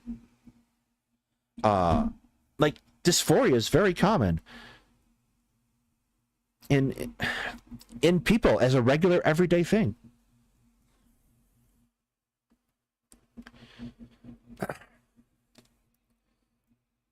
First, the report implicitly posits a casual hypothesis that behavioral health disorders cause gender dysphoria. You'd have to research that with a paper. Many papers, actually. The hypothesis is entirely devoid of scientific evidence. Indeed, the evidence strongly suggests that the direction of causation runs the other way. It is well established that being transgender leads to mental health concerns because of the social stress and discrimination of being transgender in a society that is strongly oriented to cisgender identity and disapproving of transgender identity. In our society, transgender individuals experience a great deal of discrimination, hostility, and physical violence. Quite simply, it is unsafe to be transgender in the current hostile climate. That's actually a really powerful statement about priority, too. The accumulation of existential fear and threatening experiences can manifest as physical and mental conditions. Like, no, this is exactly it. You have to think of being transgender or LGBTQ or anything that is not commonly accepted, and it's almost like you're permanently at war.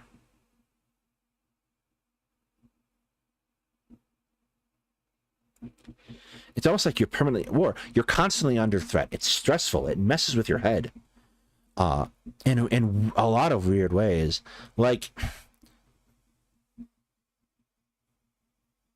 it's not a good way to live. Eventually that stuff catches up to you. Although the effects of gender minority stress are well known, the report makes no mention of the literature. Instead, it indulges in speculation based apparently on the stereotypical of transgender people as confused and dysfunctional. And we are bad as a society about understanding people with mental health issues in the first place. We seem to think that we can punish mental health issues out of people. The June 2nd report posits that individuals with mental health concerns cannot be trusted to understand their own gender, which again seems...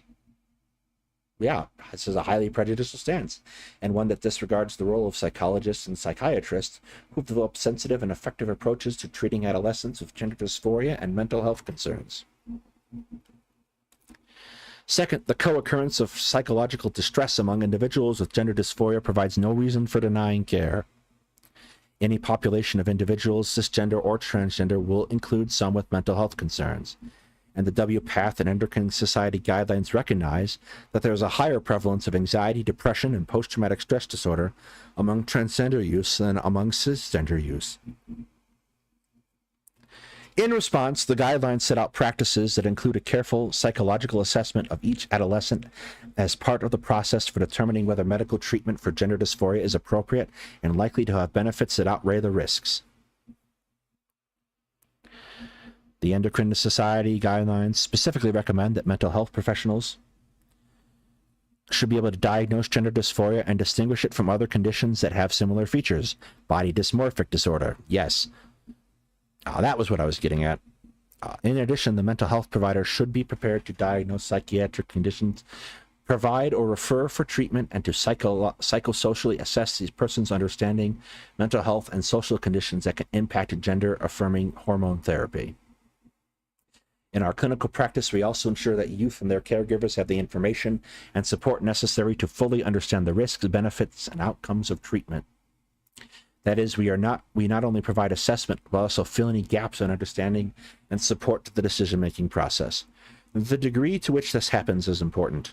The only experience I have that is comparable is dealing with chronic illness. There's a lot of learning that goes into seeking medical care. It is all very difficult, and having a doctor help you through it that understands and knows what's happening is important. And denying people this care can be incredibly devastating. Third, the June 2nd report implicitly claims that any mental health disorder impairs a minor's ability to provide informed consent and somehow invalidates the informed consent of their guardian, which would be a standard that's applied, I think, basically nowhere else. Like, in order for me to lose my ability to consent to things, you'd have to go to court and get an order for it, which, like, you have to get this enforced by law in any other circumstance.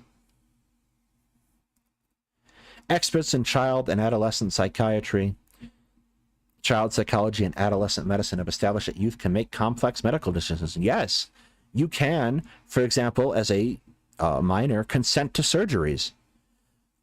Further, the literature specifically demonstrates that transgender youth with co-occurring mental health conditions can competently participate in decision-making. With guidance from mental health providers, parents, and physicians, teens can be part of the decision process that explore their identity and make nuanced decisions about the benefits and medical risks of treatment. Indeed, these processes of exploration decision-making are central goals of and central tasks for trained mental health providers who work with teens. And, like, that's, again, a standard that gets applied to people who aren't seeking gender affirming care. Like, you are assumed to be allowed to have a say with your doctor, like, and you talk with your parents and you do these things regularly. It does not, even if you have other underlying conditions. All right. The June 2nd report speculates without evidence that psychotherapy alone is as effective medical treatment for gender dysphoria. The claim contradicts the findings of solid scientific studies which show that medical care is more effective than psychotherapy alone.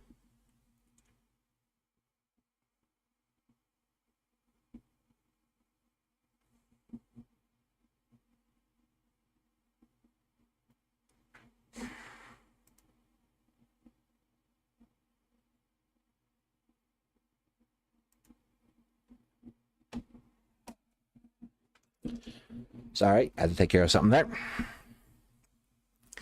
It reports no actual evidence for the denial of standard medical care.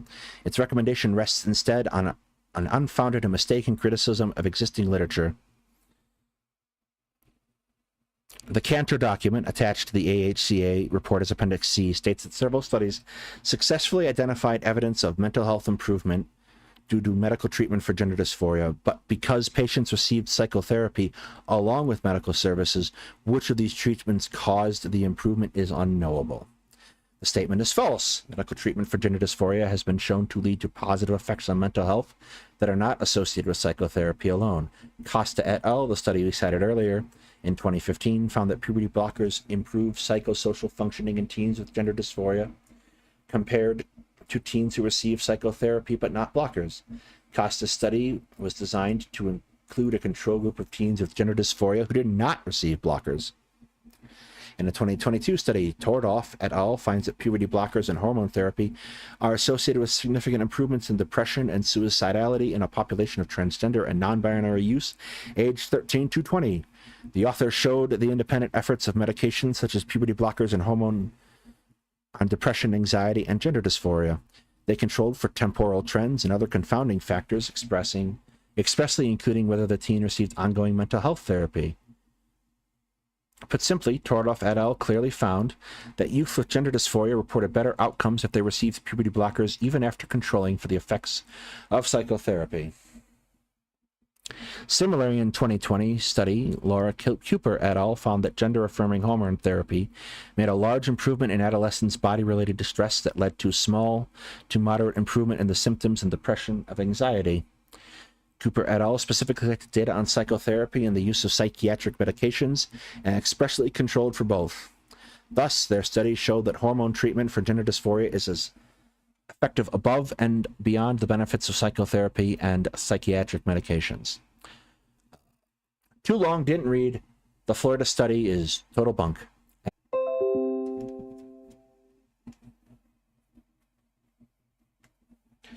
All right, with that, we're going to take a short break, and then I will be back, and we will talk about Whatifalthist, because he's always fun.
questo è il fiore del partigiano, questo è il fiore. Questo è il fiore del partigiano, questo è il fiore. Questo è il fiore del partigiano, questo è il fiore. Questo è il fiore del partigiano. Una mattina mi sono alzato, oh bella ciao, bella ciao, bella ciao, ciao, ciao. Una mattina mi sono alzato e ho trovato l'invasor. Oh partigiano, portami via, oh bella ciao, bella ciao, bella ciao, ciao, ciao. Partigiano, portami via, che mi sento di morire. Questo è il fiore del partigiano. Questo è il fiore del partigiano. E se io muoio da partigiano, oh bella ciao, bella ciao, bella ciao, ciao, ciao. Se io muoio da partigiano, tu mi devi seppellire e seppellire lassù in montagna. Oh bella ciao, bella ciao, bella ciao, ciao, ciao. Seppellire lassù in montagna, sotto l'ombra di un bel fior. E seppellire lassù in montagna, sotto l'ombra di un bel fior. Tutte le gente che passeranno, oh bella ciao, bella ciao, bella ciao, ciao, ciao. E le gente che passeranno mi diranno che bel fior. E le gente che passeranno mi diranno che bel fior.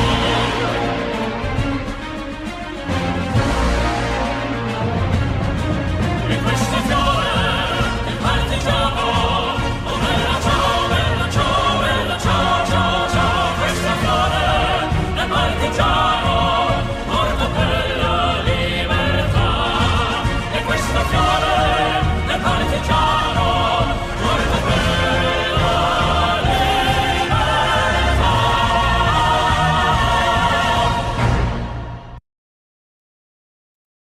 All right, we are back. Two short answers. Why did I play Katusha? Because I paid $20 for No Step Back, and I got to use that music somewhere, right? Pre-ordering No Step Back. The second song is not a funeral dirge. It is Bella Ciao, which is a anthem, an anti-fascist anthem, or has become rather. It was a song that was originally come out of the Italian resistance in World War II to Mussolini, and it has since kind of become a universal Italian anti-fascist anthem. Incidentally, also the pre-order song for By Blood Alone for Hearts of Iron 4. So again, getting my money's worth. At any rate,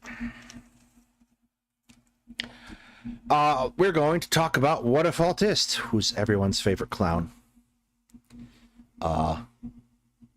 And his how would World War III be fought? And I got to tell you, this thumbnail map is not giving me confidence to begin with. For some strange reason, Finland is listed as part of Russia and China and all of Southeast Asia and the Middle East, and India, who has an incredibly close partnership with Russia militarily, is listed as on the side of NATO, I guess, and Switzerland is excluded, which is heartening. Let's get into it. It's short, mercifully. It's funny having run this show for what's going to be 9 years soon. God, I can't believe this is my life. I make predictions at the future, and then I see whether or not they actually play out. Something that's really... They don't play out, just as a spoiler. really horrifying is that in a lot of different cases, it's even worse than I imagined it would be. A little over 2 years ago, I made a video about how World War III would play out today and who would win. However, in the time since, history as it has happened has totally changed my view on this topic. I still completely respect the opinion.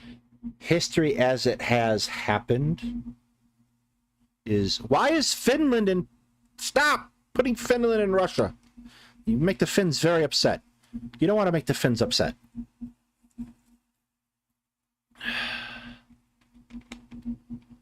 He's including BRICS countries in part of Russia, which is probably not wise militarily as a prediction. Opinions I said back then, since they were reasonable, but things have since been proven to be different. However, the possibility of Then your predictions weren't good. war still hangs over all of us. This is a video to look into the topic and see what would happen if the bloodiest war in history were to take place in our time. Who would win, what would the front lines be like, and more. The answer might control the fate of our lives.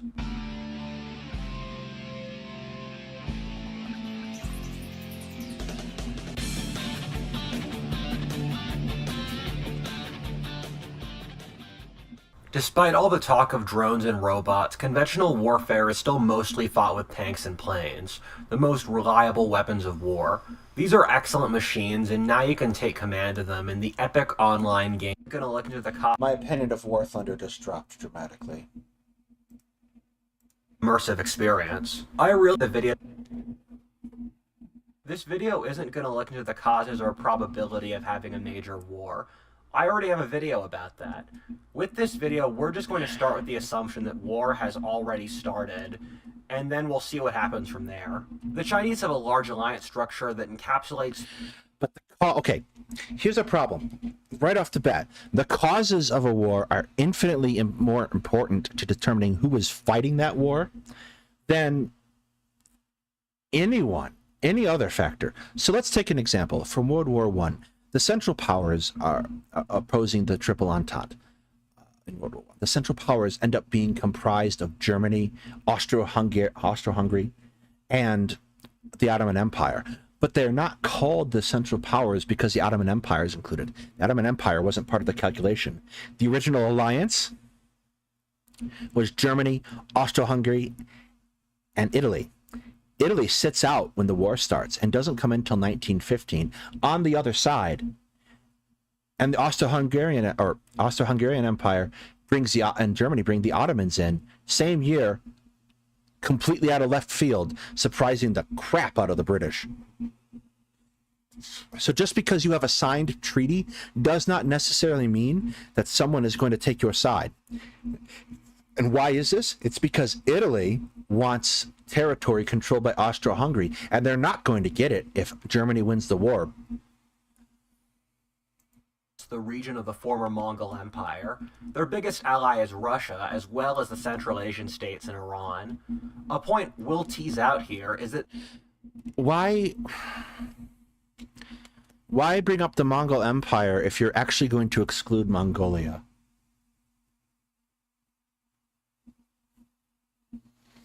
This is a pretty weak alliance, all things considered. Only... And you're inflating it by several times its actual size. Like, Iraq? No. Pakistan? They're, at the moment... Well, actually, Pakistan's about 5 seconds away from turning into a civil war. But for the moment, they are a semi-unreliable American ally. Built around dislike of the American world order. The Russians and Chinese, by all accounts, ought to be enemies more than allies. They nearly fought a war 40 years ago, and there's a significant branch of Chinese nationalists that literally want to conquer Siberia. At the same time, Muslim governments are trying to form their own caliphate and don't really like the Chinese, given they're genociding the Uyghurs. However, since they share a common enemy, that being the Americans, they are working together. The American coalition is the European Union, or America's allies in NATO, and the countries around the Asian Rim, like Vietnam, Japan, South Korea, India, the Gulf Arabs, Turkey. What is this map? Why is America, Canada... Like, you would initially think that the dark blue is NATO countries. Which it would have been reasonable to put in. Again, you're not using the borders of Finland. Why is Australia included in NATO? Australia, or at least the coloring for NATO. I wish he'd label his maps. God damn it. Yeah, Muslim governments don't seem to care much about the situation in China with the Uyghurs. They're far too busy killing their own people.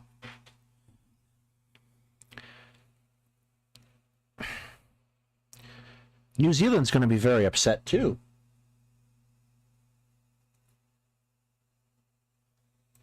Maritime Southeast Asia and Oceania.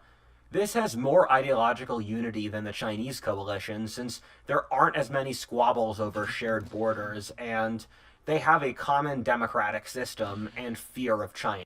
Turkey and Greece beg to differ. There's no one in the American alliance structure who looks like they want to declare war on anyone else in it. Turkey and Greece beg to differ. Interestingly, you can overlay the former Mongol Empire or treatment of women 200 years ago with the current borderlands of these two alliances. Why is that interesting? What does that actually say? Yes, the US and Canada have become one country. It's now the United States of Canada. Yeah, Iran is not setting up any kind of caliphate. They are also very firmly in Russia's camp because they're making a ton of money, and I suspect they want Russia to replace their F-14s. I'm not here to talk about what could start a war like this. There's a ring of fire around the Asian continent, including Ukraine, Syria, the Chinese-Indian borderland in the Himalayas, Pakistan, or Taiwan. However, there are some things that make me very, very worried. Okay, so let's assume India and Pakistan is a good place. That does not necessarily mean that it becomes a world war. Like, you have to establish what's going to happen. The first thing is that China has literally done everything it would do if it were to invade Taiwan. They stockpiled several years of food, oil, iron, and all other necessities. They literally said they were going to invade Taiwan, and they massed their army and naval forces to do so last year. They also pushed anti-American and anti-Indian rhetoric. The People's Liberation Army Navy does exercises against Taiwan routinely. It's not a special thing. To a fever pitch where they told their nation literally to prepare for war. It's kind of funny where I and a friend who's a CEO who runs a geopolitics consulting firm predicted that the Chinese would attack Taiwan last spring because all of it just added up, but then they just didn't. The US military thinks China is aiming to attack Taiwan. Yeah, that's because they saw exactly what happened to Russia.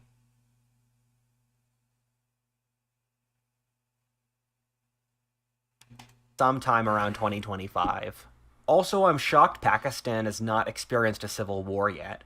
I've heard that prices for basic stuff like food, oil, and more have gone up 4 to 10 times over in the area around Pakistan. They had horrible flooding last summer, which I also expected to break them, but again, I was wrong. I don't lie to you on this show, and I like to say that this job of predicting the future... Is it Greg he's talking about? Yeah, Greg! For context, we went over it in a previous Whatifalthist video on my channel. He referenced his friend Greg as a source once. Is betting against God, given there are about 1 million ways to be wrong and only a handful to be right. If we want to continue this topic... And I'd like to congratulate Whatifalthist on finding every single way to be wrong. Wouldn't the US, Korea, and Japan defend Taiwan? Yes, actually, also Australia. To the point that the Japanese constitution has been amended to allow for the deployment of military forces for the first time since World War II. To celebrate, Japan is building themselves a couple convertible helicopter carriers from which they can launch planes, and they're also building 2 20,000-ton frigates.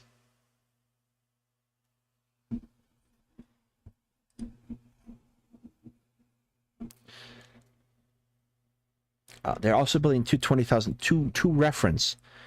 The largest warship in the world is the largest non-carrier warship in the world is a Russian's Kirov class battle cruiser. It is 28,000 tons. It's like there's two Rudyards speaking at once. Me and 3 other people. Oh, it's broken. Who do this kind of predicting professionally thought that there'd How's that? That sound better?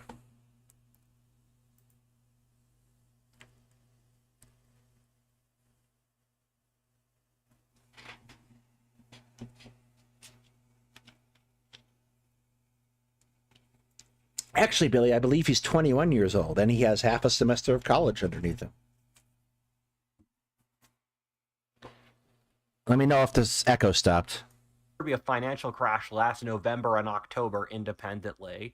I guess we're either wrong or this is the era of the cheapest money ever has resulted in processes that basically have to happen are taking longer than people would expect, operating off a historical precedent since we're the outlier.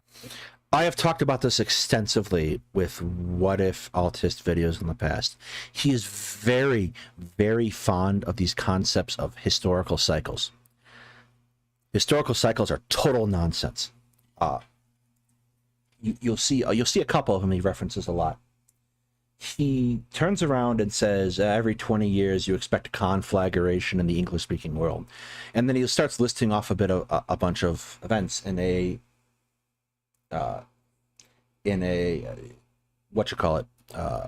block of text. The problem with these things is you can come to any conclusion you want on a historical cycle. Yes, Spengler too, on a historical cycle by changing what events you include in your analysis. So it is entirely dependent upon what is the author is determining is relevant. Is the Theory Fund still alive? That is a Sunday stream system. What you can do instead of the Theory Fund is you can go subscribe to Two Guys Talking History over up in the pinned comment or in the description box below. Do you get anything? No, but it makes me happy. However, where this is leading me is let's imagine an example where China invades Taiwan and or Pakistan falls into a civil war which India intervenes in, thus provoking a war with China. For the sake of the scenario, India is very already, and he would know this if he paid attention, already opposed to China. They're not going to fall into a situation where they intervene in Pakistan. What will happen is they've had border disputes with China like 3 times in the past 20 years, where both the Chinese and Indian militaries got mauled by each other.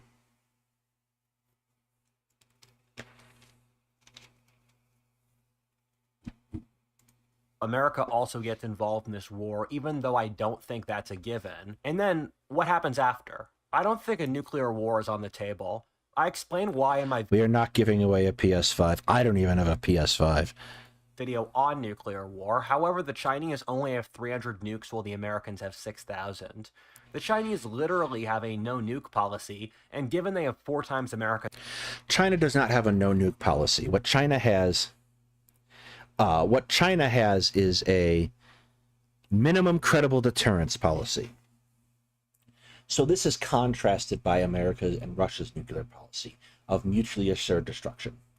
China has the minimum number of nuclear weapons they think is required to convince people not to invade them because they can fire off enough to wipe out your 5 or 6 biggest cities. You want a PS5, Lucy? You're gonna have to pry it out of my cold dead hands. Yes, we need more patrons to do PS5 giveaways, like a lot more. As opposed to Russia and the United States, who have a very vast nuclear arsenal divided into 3 legs. A land-based contingent, which is ICBMs in silos running up from Colorado, theoretically, to North Dakota. And This is enough firepower to wipe out everybody. And then we have submarine-based missiles, which we can move around, and they're on submarines, so you can't find them. Again, each one of those submarines carries 20 missiles on it, which in turn have about 2 to 3 warheads. So that's 60 warheads right there. And there's about 16 of those submarines. And finally, you have an air force with strategic strike capability. And the idea for Russia and the United States is, even if you take out all of the missiles of one leg of the triad, you still have enough missiles to wipe the guy out on the other 2 legs. I imagine dropping a nuke on an invading naval force is a pretty big deterrent as well. Well, so that comes into play like things like amphibious invasions. So, like, the example for that in popular fiction is the invasion at Normandy, where you have these fleets of landing craft coming into the beach, right? Nuclear weapons makes that a really unviable strategy, or even just regular cruise missiles. Pinpoint precise standoff strike capability. So now, instead of that, amphibious invasions are conducted from sea to helicopter to shore. So, like, the paradigm of World War II is long over. Because population and a significantly larger industrial base means that they're incentivized to wage a conventional war. Meanwhile, the U.S. will not want to genocide. This is again not a very, very poor understanding of nuclear strategy. Hundreds of millions of Chinese unprovoked. And also, the US is so geographically removed from the main area of war that things won't get real enough that it has to go for nukes in order to keep itself safe. I also don't think Russia would get involved in the war. This is something I've changed from the previous video. As said before, Russia and China are not strong allies, and the Chinese really have not supported the Russians in their invasion of Ukraine. A reason some people have for this is why the Chinese did not attack Taiwan like people expected was that they thought the Russian invasion of Ukraine would win within a month. The Russians losing in Ukraine is one of the most embarrassing events in world history. Dude, Russian military history is all embarrassing events. Endless amounts of embarrassing events.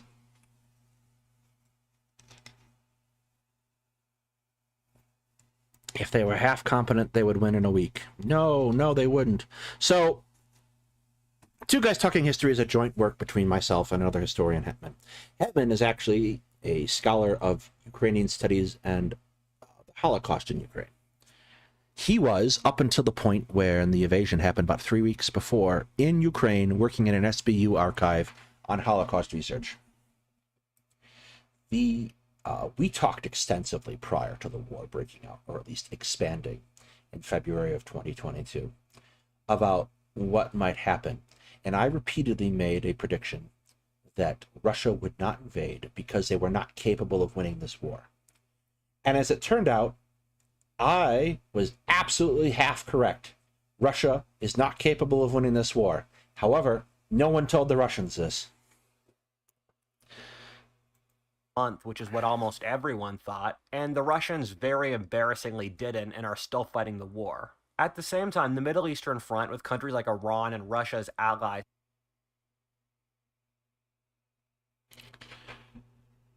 Okay. Why at least this map is labeled. Yes, this would be an incredibly disgusting, simplistic map of Middle Eastern politics. There are Kurdish factions, or at least there were Kurdish factions in Syria. They're having a hard time in Turkey and Syria these days. Iran, no.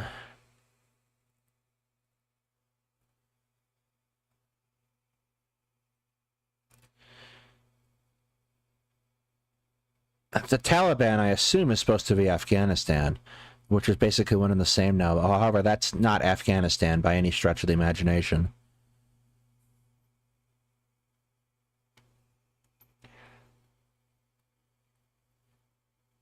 He's trying to set up an yeah, like this goes beyond disgustingly simplistic into wrong. Egypt is not conquered. It's just supposed to be into the Saudi sphere of influence, which again, isn't correct. Yeah, no, they're still standing. This is not right at any length. It'd make a Middle Eastern studies scholar go nuts. Such as Syria, Iraq, Yemen, and more, they're not close enough with the Chinese to start a war with them over this. This is not to say the Middle East won't have wars for other reasons in the near future. Especially a coming potential agricultural crisis could cause incredibly horrible...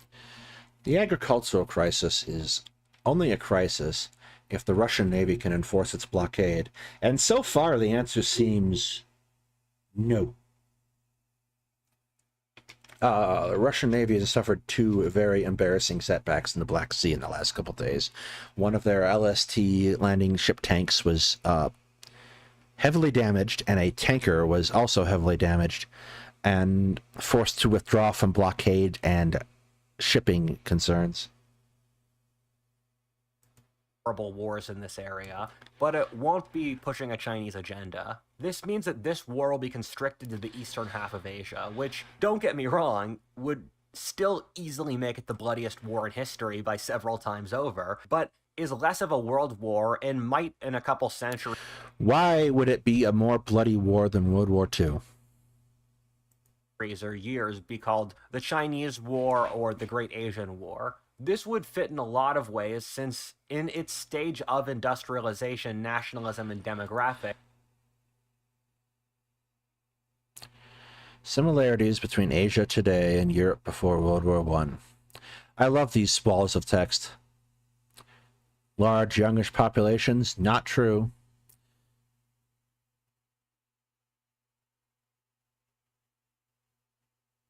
A single industrial behemoth bent on conquest that everyone allies. What are you talking about? Germany in World War I is allied with Austria-Hungary. Russia is allied with France and Great Britain. The complicated alliance structure isn't really the same thing either. Like, that's making an awful lot of assumptions, like I said earlier, about who actually intervenes in a war. This eastern half of Asia is in a very similar position to how Europe was during its world wars. Except it's not. The first is in Korea, where the Chinese are allies with the North Koreans. In sheer number, China and North Korea are two of the top 3 largest militaries in the world. Thus, a truly massive weight of human flesh would smash down the Korean peninsula. The land between the North Korean border and South Korean capital of Seoul, which is a mega city, is a dead flat plain, which would thus probably turn the city into a wasteland and a Stalingrad-like horrible meat grind. Actually, there is no way in hell that North Korea gets across the demilitarized zone.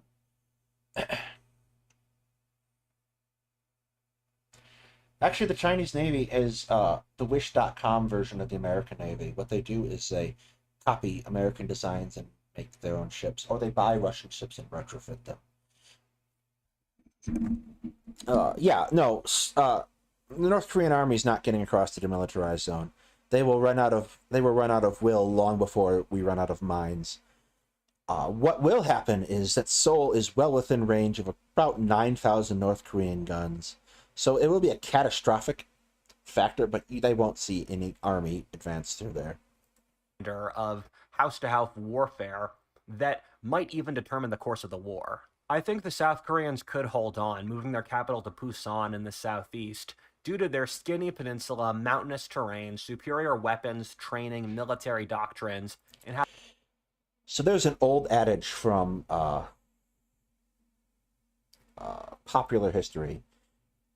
A quote from Stalin: everything, a quality or quantity has a quality all of its own. Statistically speaking, in military history, this is completely untrue. Technology, superior technology, wins out every time. The idea that you're going to overrun a force with bodies is just false. It's patently false. Having American troops on the ground.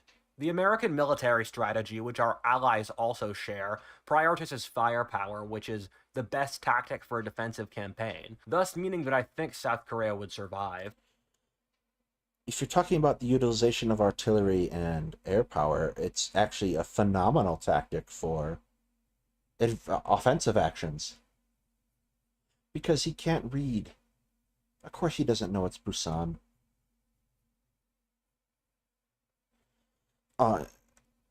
Look, you can call artillery strikes on an advance position. As a matter of fact, pretty much any NATO officer worth their salt will pre-plan artillery attacks as part of a coordinated attack, and be able to adjust them on the fly. Like, I getting into some minutia here. Here's kind of a thing. There are 360 degrees in a circle, right? In between each degree of a circle, the military teaches you to use something called mills, and there are 5 of these in between each degree. A mill lets you minutely correct artillery fire in between the points of degrees. Like, American artillery is devastatingly accurate. You have to remember that this is a country that has fought off around 10 Chinese invasions so far in its history. One of the things that's really, really... I don't necessarily think I'm going to count medieval and ancient invasions in a calculation of this situation. Talking about the Ukraine war, which is a great view of how modern wars might be fought in the future, in the same way the American Civil War or the Russo-Japanese War were ways to figure out how World War I would be fought, is the war in Ukraine's not fought that dissimilarly to World War II, which is absolutely... It is absolutely fought dissimilar to World War II. It's fought actually more akin to World War I. Absolutely nuts, because if you look at the history of modern warfare, periods like 80 years will almost always see incredibly rapid shifts in how war... And the reason it's fought like World War I is because neither side can gain air superiority. RUSI reports from about 8 months ago indicate the difficulties with gaining air superiority in Ukraine. And this has, and me and Hetman will be going over this fairly comprehensively, probably this coming week as we do our monthly Ukraine update. The lack of ability to suppress enemy air defenses and air power is what is hampering Ukraine's efforts at the moment.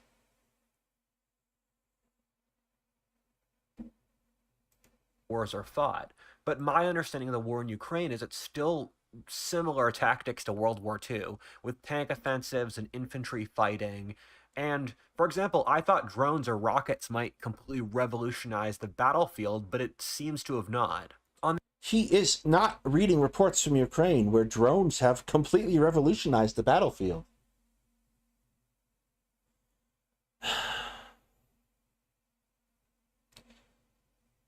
And rocket artillery has been a thing for 80, 90 years now. Now they're really, really accurate. Again, don't bet against American artillery, you lose. On the other hand, trying to predict military technology is up there for founding new religions for jobs that are most difficult to do right. It's not really, actually. You'll notice me and the commander do it all the time in the cathedral. Precedent for predicting how future wars will be fought is extremely bad. The best technique is often just to believe the opposite of what the consensus view is. And I guess that's how things worked out, because the consensus among futurists and thinkers was that the next war would be purely push buttons with drones or fought remotely, while the reality... You're confusing Starship Troopers with real life. ...is that the war in Ukraine, or similar wars in Armenia, have been very much conventional on-the-ground wars. Next, we move on to Taiwan, which the Chinese have clearly marked as their big centerpiece, and even largely the reason for the war. They see it as the reconquest of their lost province. This war brings out all sort of fascinating new technologies. I've heard the Chinese have the ability to jam satellite signals, blacking out the South Chinese Sea of American surveillance. Also, the Chinese have massive amounts of rockets and bunkers along the South Chinese coast to deny Americans access to the Taiwan Strait. One of the biggest and most profound Good luck.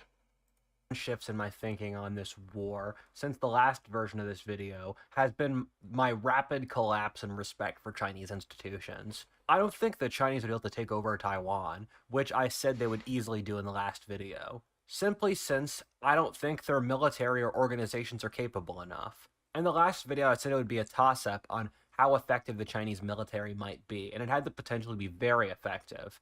However, when I made that video at the end of 2020, the last thing we heard about China was that they had dealt with COVID very efficiently. That wasn't that funny. However, right now the tables have really turned. China is barely a functional country today. I legitimately...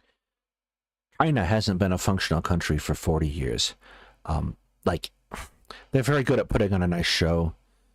They have a lukewarm military development project.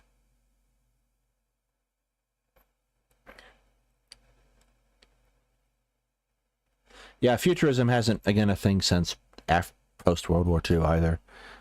Like, that's where, you know, satire and the new French existentialists come from, is that specific rejection of futurism.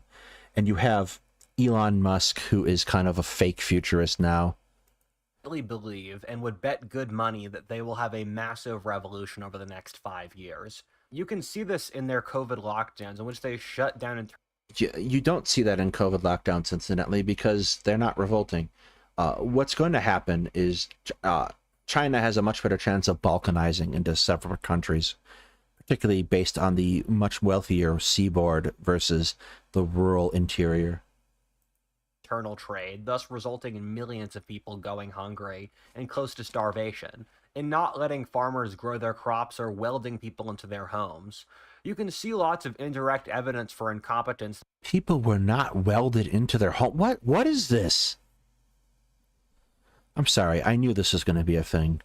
That ranges between an inability to actually execute these COVID lockdowns, stockpiles they've been trying to make to prepare for whatever crisis they expect, are often rotting, unusable, or just not even there. I'm not Citation needed.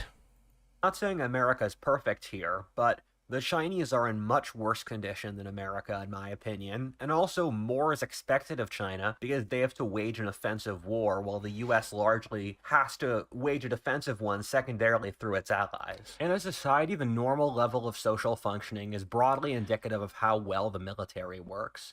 You can find... It absolutely isn't. What? No, it absolutely isn't.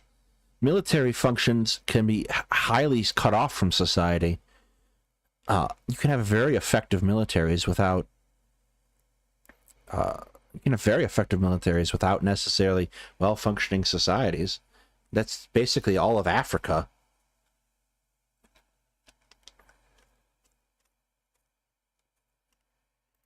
No countries with extremely dysfunctional cultures into amazing militaries, or vice versa, since the military is a representation of the society. Also, it's not like the People's Liberation Army was ever considered a beacon for efficiency and fairness. Selling officers missions is a decently common thing, as is them having their own massively bloated military-industrial complex that makes ours look great. The Chinese Navy has gone on a massive building binge that you'll get these incredibly embarrassing stories of Chinese crews being completely incapable of manning or sailing the ships, or them being maintained in horrible conditions. The final thing you need to wage... I have not heard those stories of the Chinese Navy. There is no reason to assume that these ships can't be sailed, because they are sailing routinely through the South China Sea. War is to be able to feed young men ideas that make dying for their country worthwhile. However, China... If your reference is Sabaton again, I'm going to lose it. ...also fails here. Xi Jinping, China's leader, has been trying desperately to move China back to Maoism, as he modestly calls it, Xi Jinping thought. This involves kicking the foreign journalists out of China, preventing Chinese from studying abroad or studying foreign languages, and turning China's educational system to prepare young men for war and propagandize them, and have women make children. However, it's going to be impossible to turn the Chinese back to communism after they've seen capitalism. Communism is not that powerful in China. What the Chinese generally want is a strong and prosperous China, and nationalism is a much more potent... Good luck getting anything done in China without the approval of the Chinese Communist Party. This is ridiculous. important tool. Xi is almost certainly trying to move back to Maoism, given he imagines there, or at least a major crisis, and he wants the Chinese to act with fanaticism and carelessness for life that they had under Mao. However, communism's vigor as an ideology has been completely spent. Everyone knows the communist utopia is not going to happen except for delusional academics. With all this going on, The academics who failed you out of college, those academics, because I think they made some good choices.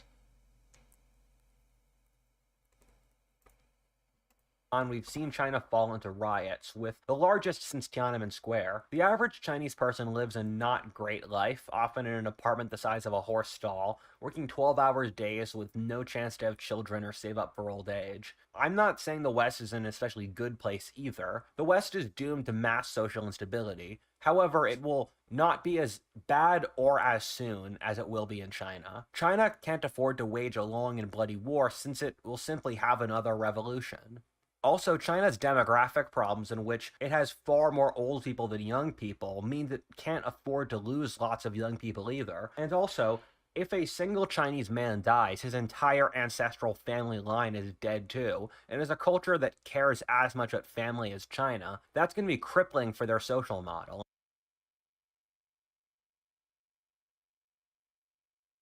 Huh? Why is that? Okay. What? Let's go back a hot second there. Single Chinese man dies, his entire ancestral family line is dead too. And as a culture that cares as much about family as China, that's going to be crippling for their social. Okay. First of all, there is no guarantee of that statement at all, because guess what? You might have brothers, sisters, not so much in China, but like cousins who carry on an ancestral legacy. You have relationships outside of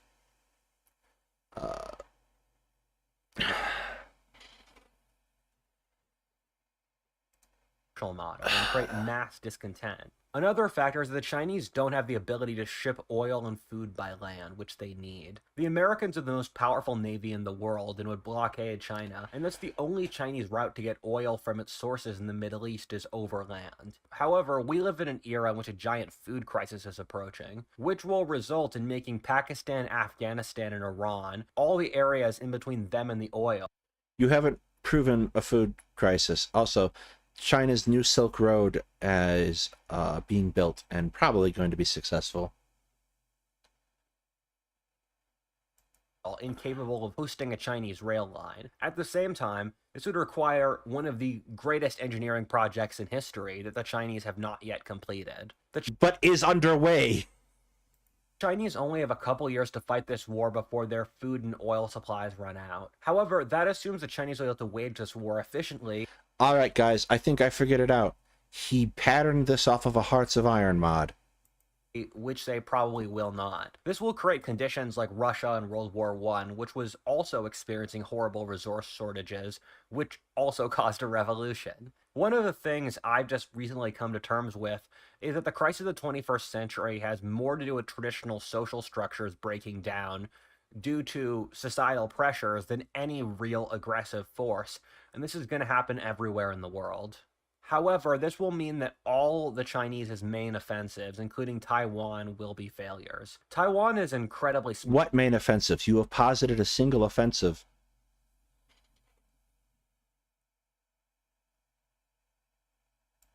Compared to China, but there are a couple important factors that can allow the Taiwanese to survive. The first is that amphibious invasions are incredibly difficult in the modern world and have only been successfully done a handful of times, in each case under extremely positive odds for the attackers, which the Chinese would struggle to get in Taiwan due to US support. The Chinese military is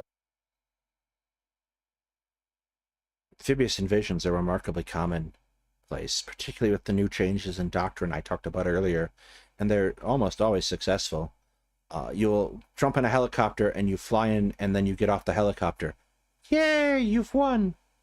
It's also very scaled, and the island is mountainous, jungly, and urban, which is the worst. Also, Russia's revolution was not caused by resource shortages. It was caused by... In my last video, I said the Chinese would be able to conquer Vietnam through using their allies in Laos and Cambodia. Vietnam would probably have something to say about that. Vietnam had beat, in short order, the Japanese, the French,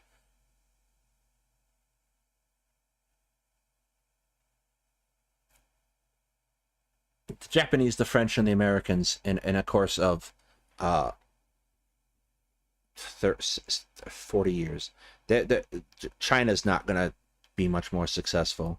Us around it. It's kind of ironic how America and communist Vietnam are now strong allies, but they are. However, now, I don't think the Chinese will be able to pull that off, and they would lose How are they strong? Never in mind. Vietnam. This fits in with the theme of the Vietnamese fighting off 27 Chinese invasions over the last 1,000 years. Finally, the last borderland is India, where if war does break out, it would possibly be the biggest and bloodiest war in history by a significant margin. India and China added together have more people than the whole world during World War II, and both countries are prone to using human wave tactics. However, Neither country is prone to using human wave tactics, but that's okay. this would involve the Chinese vaulting their forces over the Himalaya mountains. These are the highest and most difficult mountains in the world. If the Chinese would be able to... Okay, you don't... So let's take another comparative military history example. Italy invading Austro-Hungary in 1915, 16, 17, and 18. Mountains are really hard to fight in. As a consequence of the fact that mountains are mountains, you cannot fight in most of mountain positions at all. You have to fight in specific areas. So there are multiple battles, like double-digit battles in World War I in the Alps in the same place, because you literally cannot go anywhere else.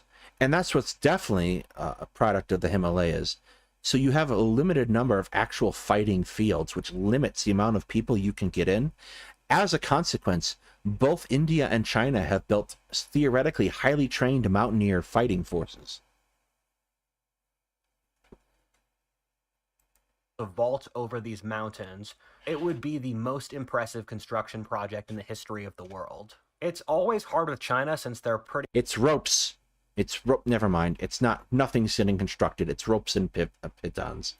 Secretive, and I am sadly not privy to all their secret documents, but they were attempting to build a road system to do this a couple years ago, which they didn't finish. Since they are massively pressed, I do not think they are about to complete the most ambitious engineering project in history. The reason I thought it was conceivable in the previous video is that around 2020 they had Okay, let's assume that you can build a road there. What do you think will happen if you try to go down that road and attack somebody?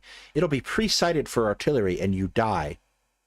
Incredibly impressive construction abilities that we have not since seen them use. Instead, we'd see them attack India through the jungles in Assam. In this harsh terrain, the Indians would have a clear advantage and win, resulting in the death of millions of Chinese. Lowland jungle environments naturally benefit the Indians, who come from a lowlands tropical environment, against the mostly temperate Chinese. Thus, we're looking at a war with the Chinese launching large human wave attacks ineffectively in harsh terrain before Citation needed. being defeated by the local populations as aided by the Americans. This is a movie we've seen a couple times. Just for a handful of examples: the 18th century Chinese invasion of Burma, the medieval Yuan dynasty invasion of Japan, the 7th century Sui invasion of Korea, the 6th... That a large army exists is not necessarily indicative of the type of tactics being used.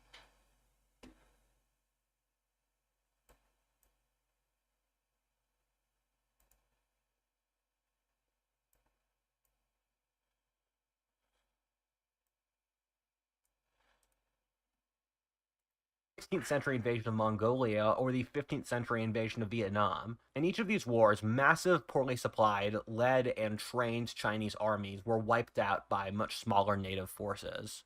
The final Citation needed. front in this war is Pakistan. Pakistan is one of China's strongest allies and hates India, thus meaning they would likely try to get involved on China's behalf. The trade line between China and Pakistan is extremely difficult, and so the Chinese would not be able to send large armies to Punjab. Pakistan and India have already fought several wars, which India has universally... Why? won easily. And India has advantages over Pakistan in everything, and this gap I don't think that's strictly speaking true. has just grown over the last couple decades. I've said before that Pakistan's ostensibly a mess, and I am completely shocked that they have not fallen apart as a functioning country by this point. However, they would be unable to maintain the shock of a war with India and even be able to feed their population, honestly. I could see the Hindu nationalist government, which is in charge in India and has been looking to reunify the subcontinent, conquer Pakistan up to the Indus River, which has been India's natural boundary for most of its history, and then they let the Taliban take the rest of the country. This leads to the next point where, as I said in the previous video about if we'll have a world war, that if India's not about to let the Taliban take over anything. if we have a major war now, it won't be like the previous world wars of 100 years ago. Something like the 30 Years' War or the 100 Years' War makes a lot more sense. In the previous world wars, they were fought by energetic, very young, demographically... Why are you proposing World War III if you don't think world wars will be fought? industrializing countries. In situations like this, societies almost act like rockets, just pushing out, fighting very aggressive wars. World wars are demographic ejaculations. However, the similarities between what a... What? What does that even mean? Demographic ejaculation.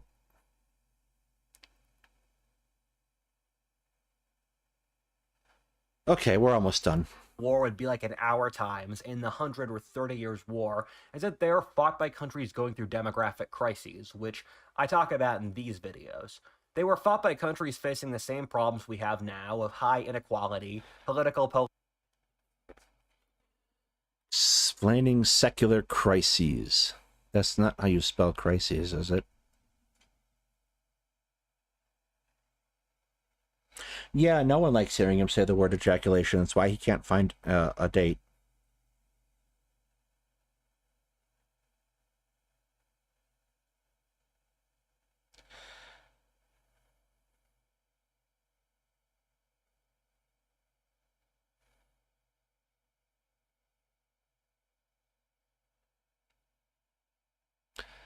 Oh, he actually spelled that right.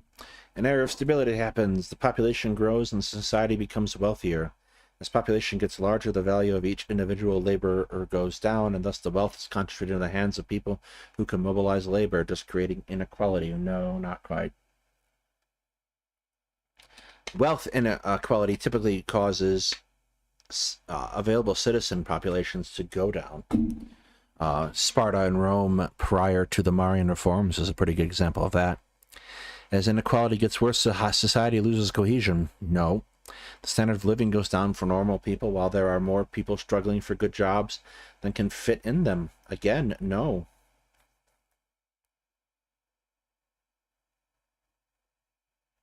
This competition for a few good jobs results in the society splitting into different factions, trying to push their faction to victory so they can succeed. Again, citation needed.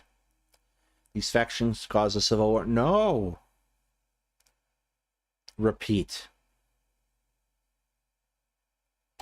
Polarization, social collapse, or economic hardship. This is like Marx if he fell out of a tree and hit every branch on the stupid tree on the way down. These aren't societies bursting with energy, but rather ones that are desperately waging wars in order to maintain their internal social stability. In both the 100 Years' War and 30 Years' War, all the major countries involved were fighting civil wars by the time the wars ended. If we fight a major war in our time, it will... That had very little to do with anything about social cohesion and everything to do with political factions developing due to the opportunities created by Protestantism in Europe. Be like this. I expect every major country in the equation, whether the US, India, China, Pakistan, and the others, to have a major internal crisis that will pull them out of the war for part of it. A war of the one-eyed. The 100 Years and 30 Years' War are less based off giant Götterdämmerung battles like Stalingrad or Verdun, and more so about... Never use that word again. gradually trying to break down the other side's ability to fight and wage war economically or socially at all. For example, the English government's inability to pay its debts in the Hundred Years' War during the 14th century caused a financial crisis that broke the European economy, and the exact same thing happened with the world's economy and the Spanish in the 17th century. A situation where the US or China defaults on its debts, resulting in an economic crisis, sounds a lot like the sort of thing that could happen in our time. What the equivalent of that economic warfare fought in these previous eras would be as cyber or satellite attacks, both of which have the potential to cripple large parts of society if done This does not follow. The debt ceiling does not follow cyber attacks.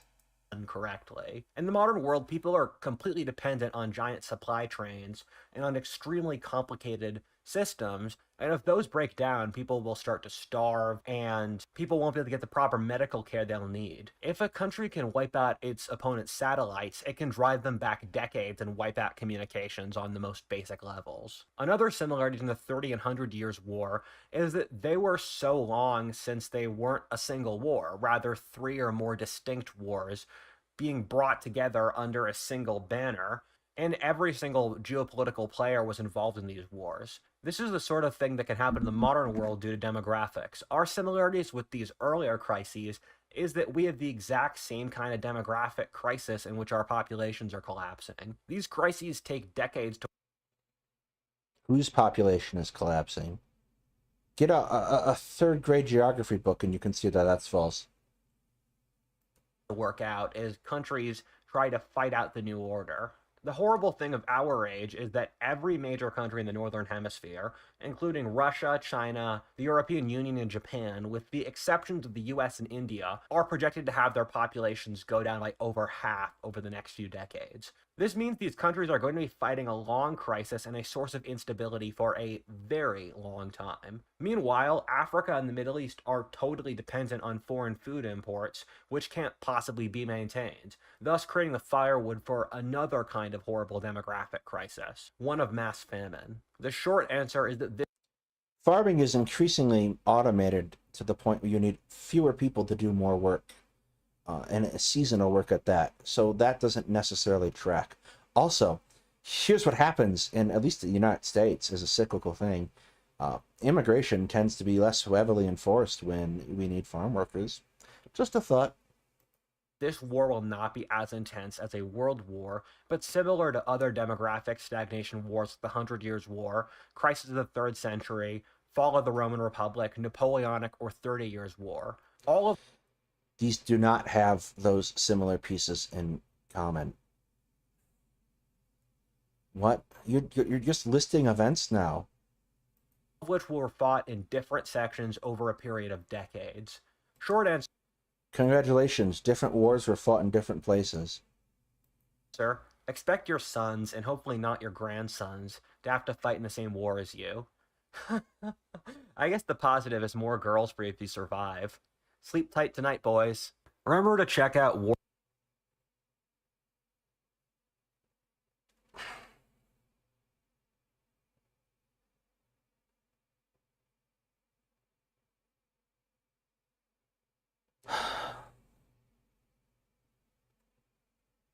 No.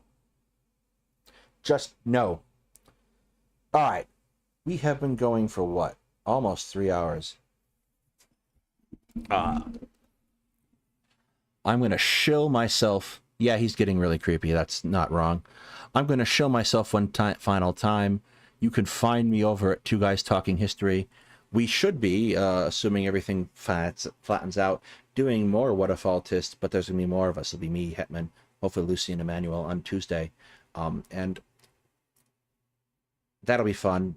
And probably we'll be drinking. Anyway, other than that, I appreciate everybody showing up today. Wanted to sing you out with the monkey song. Have a good day, everybody.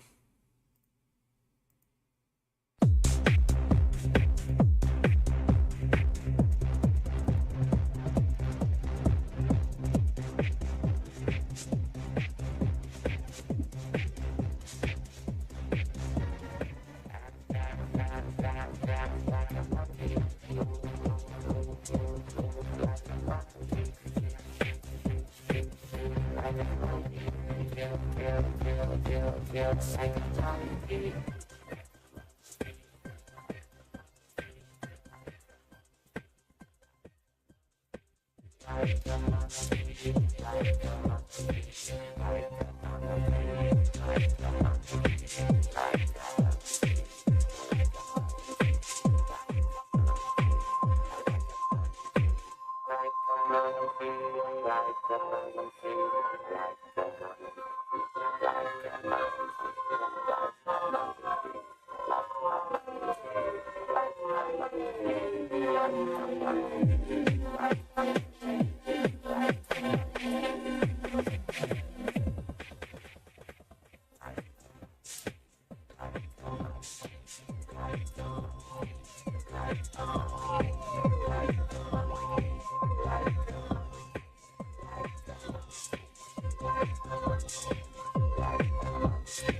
a monkey.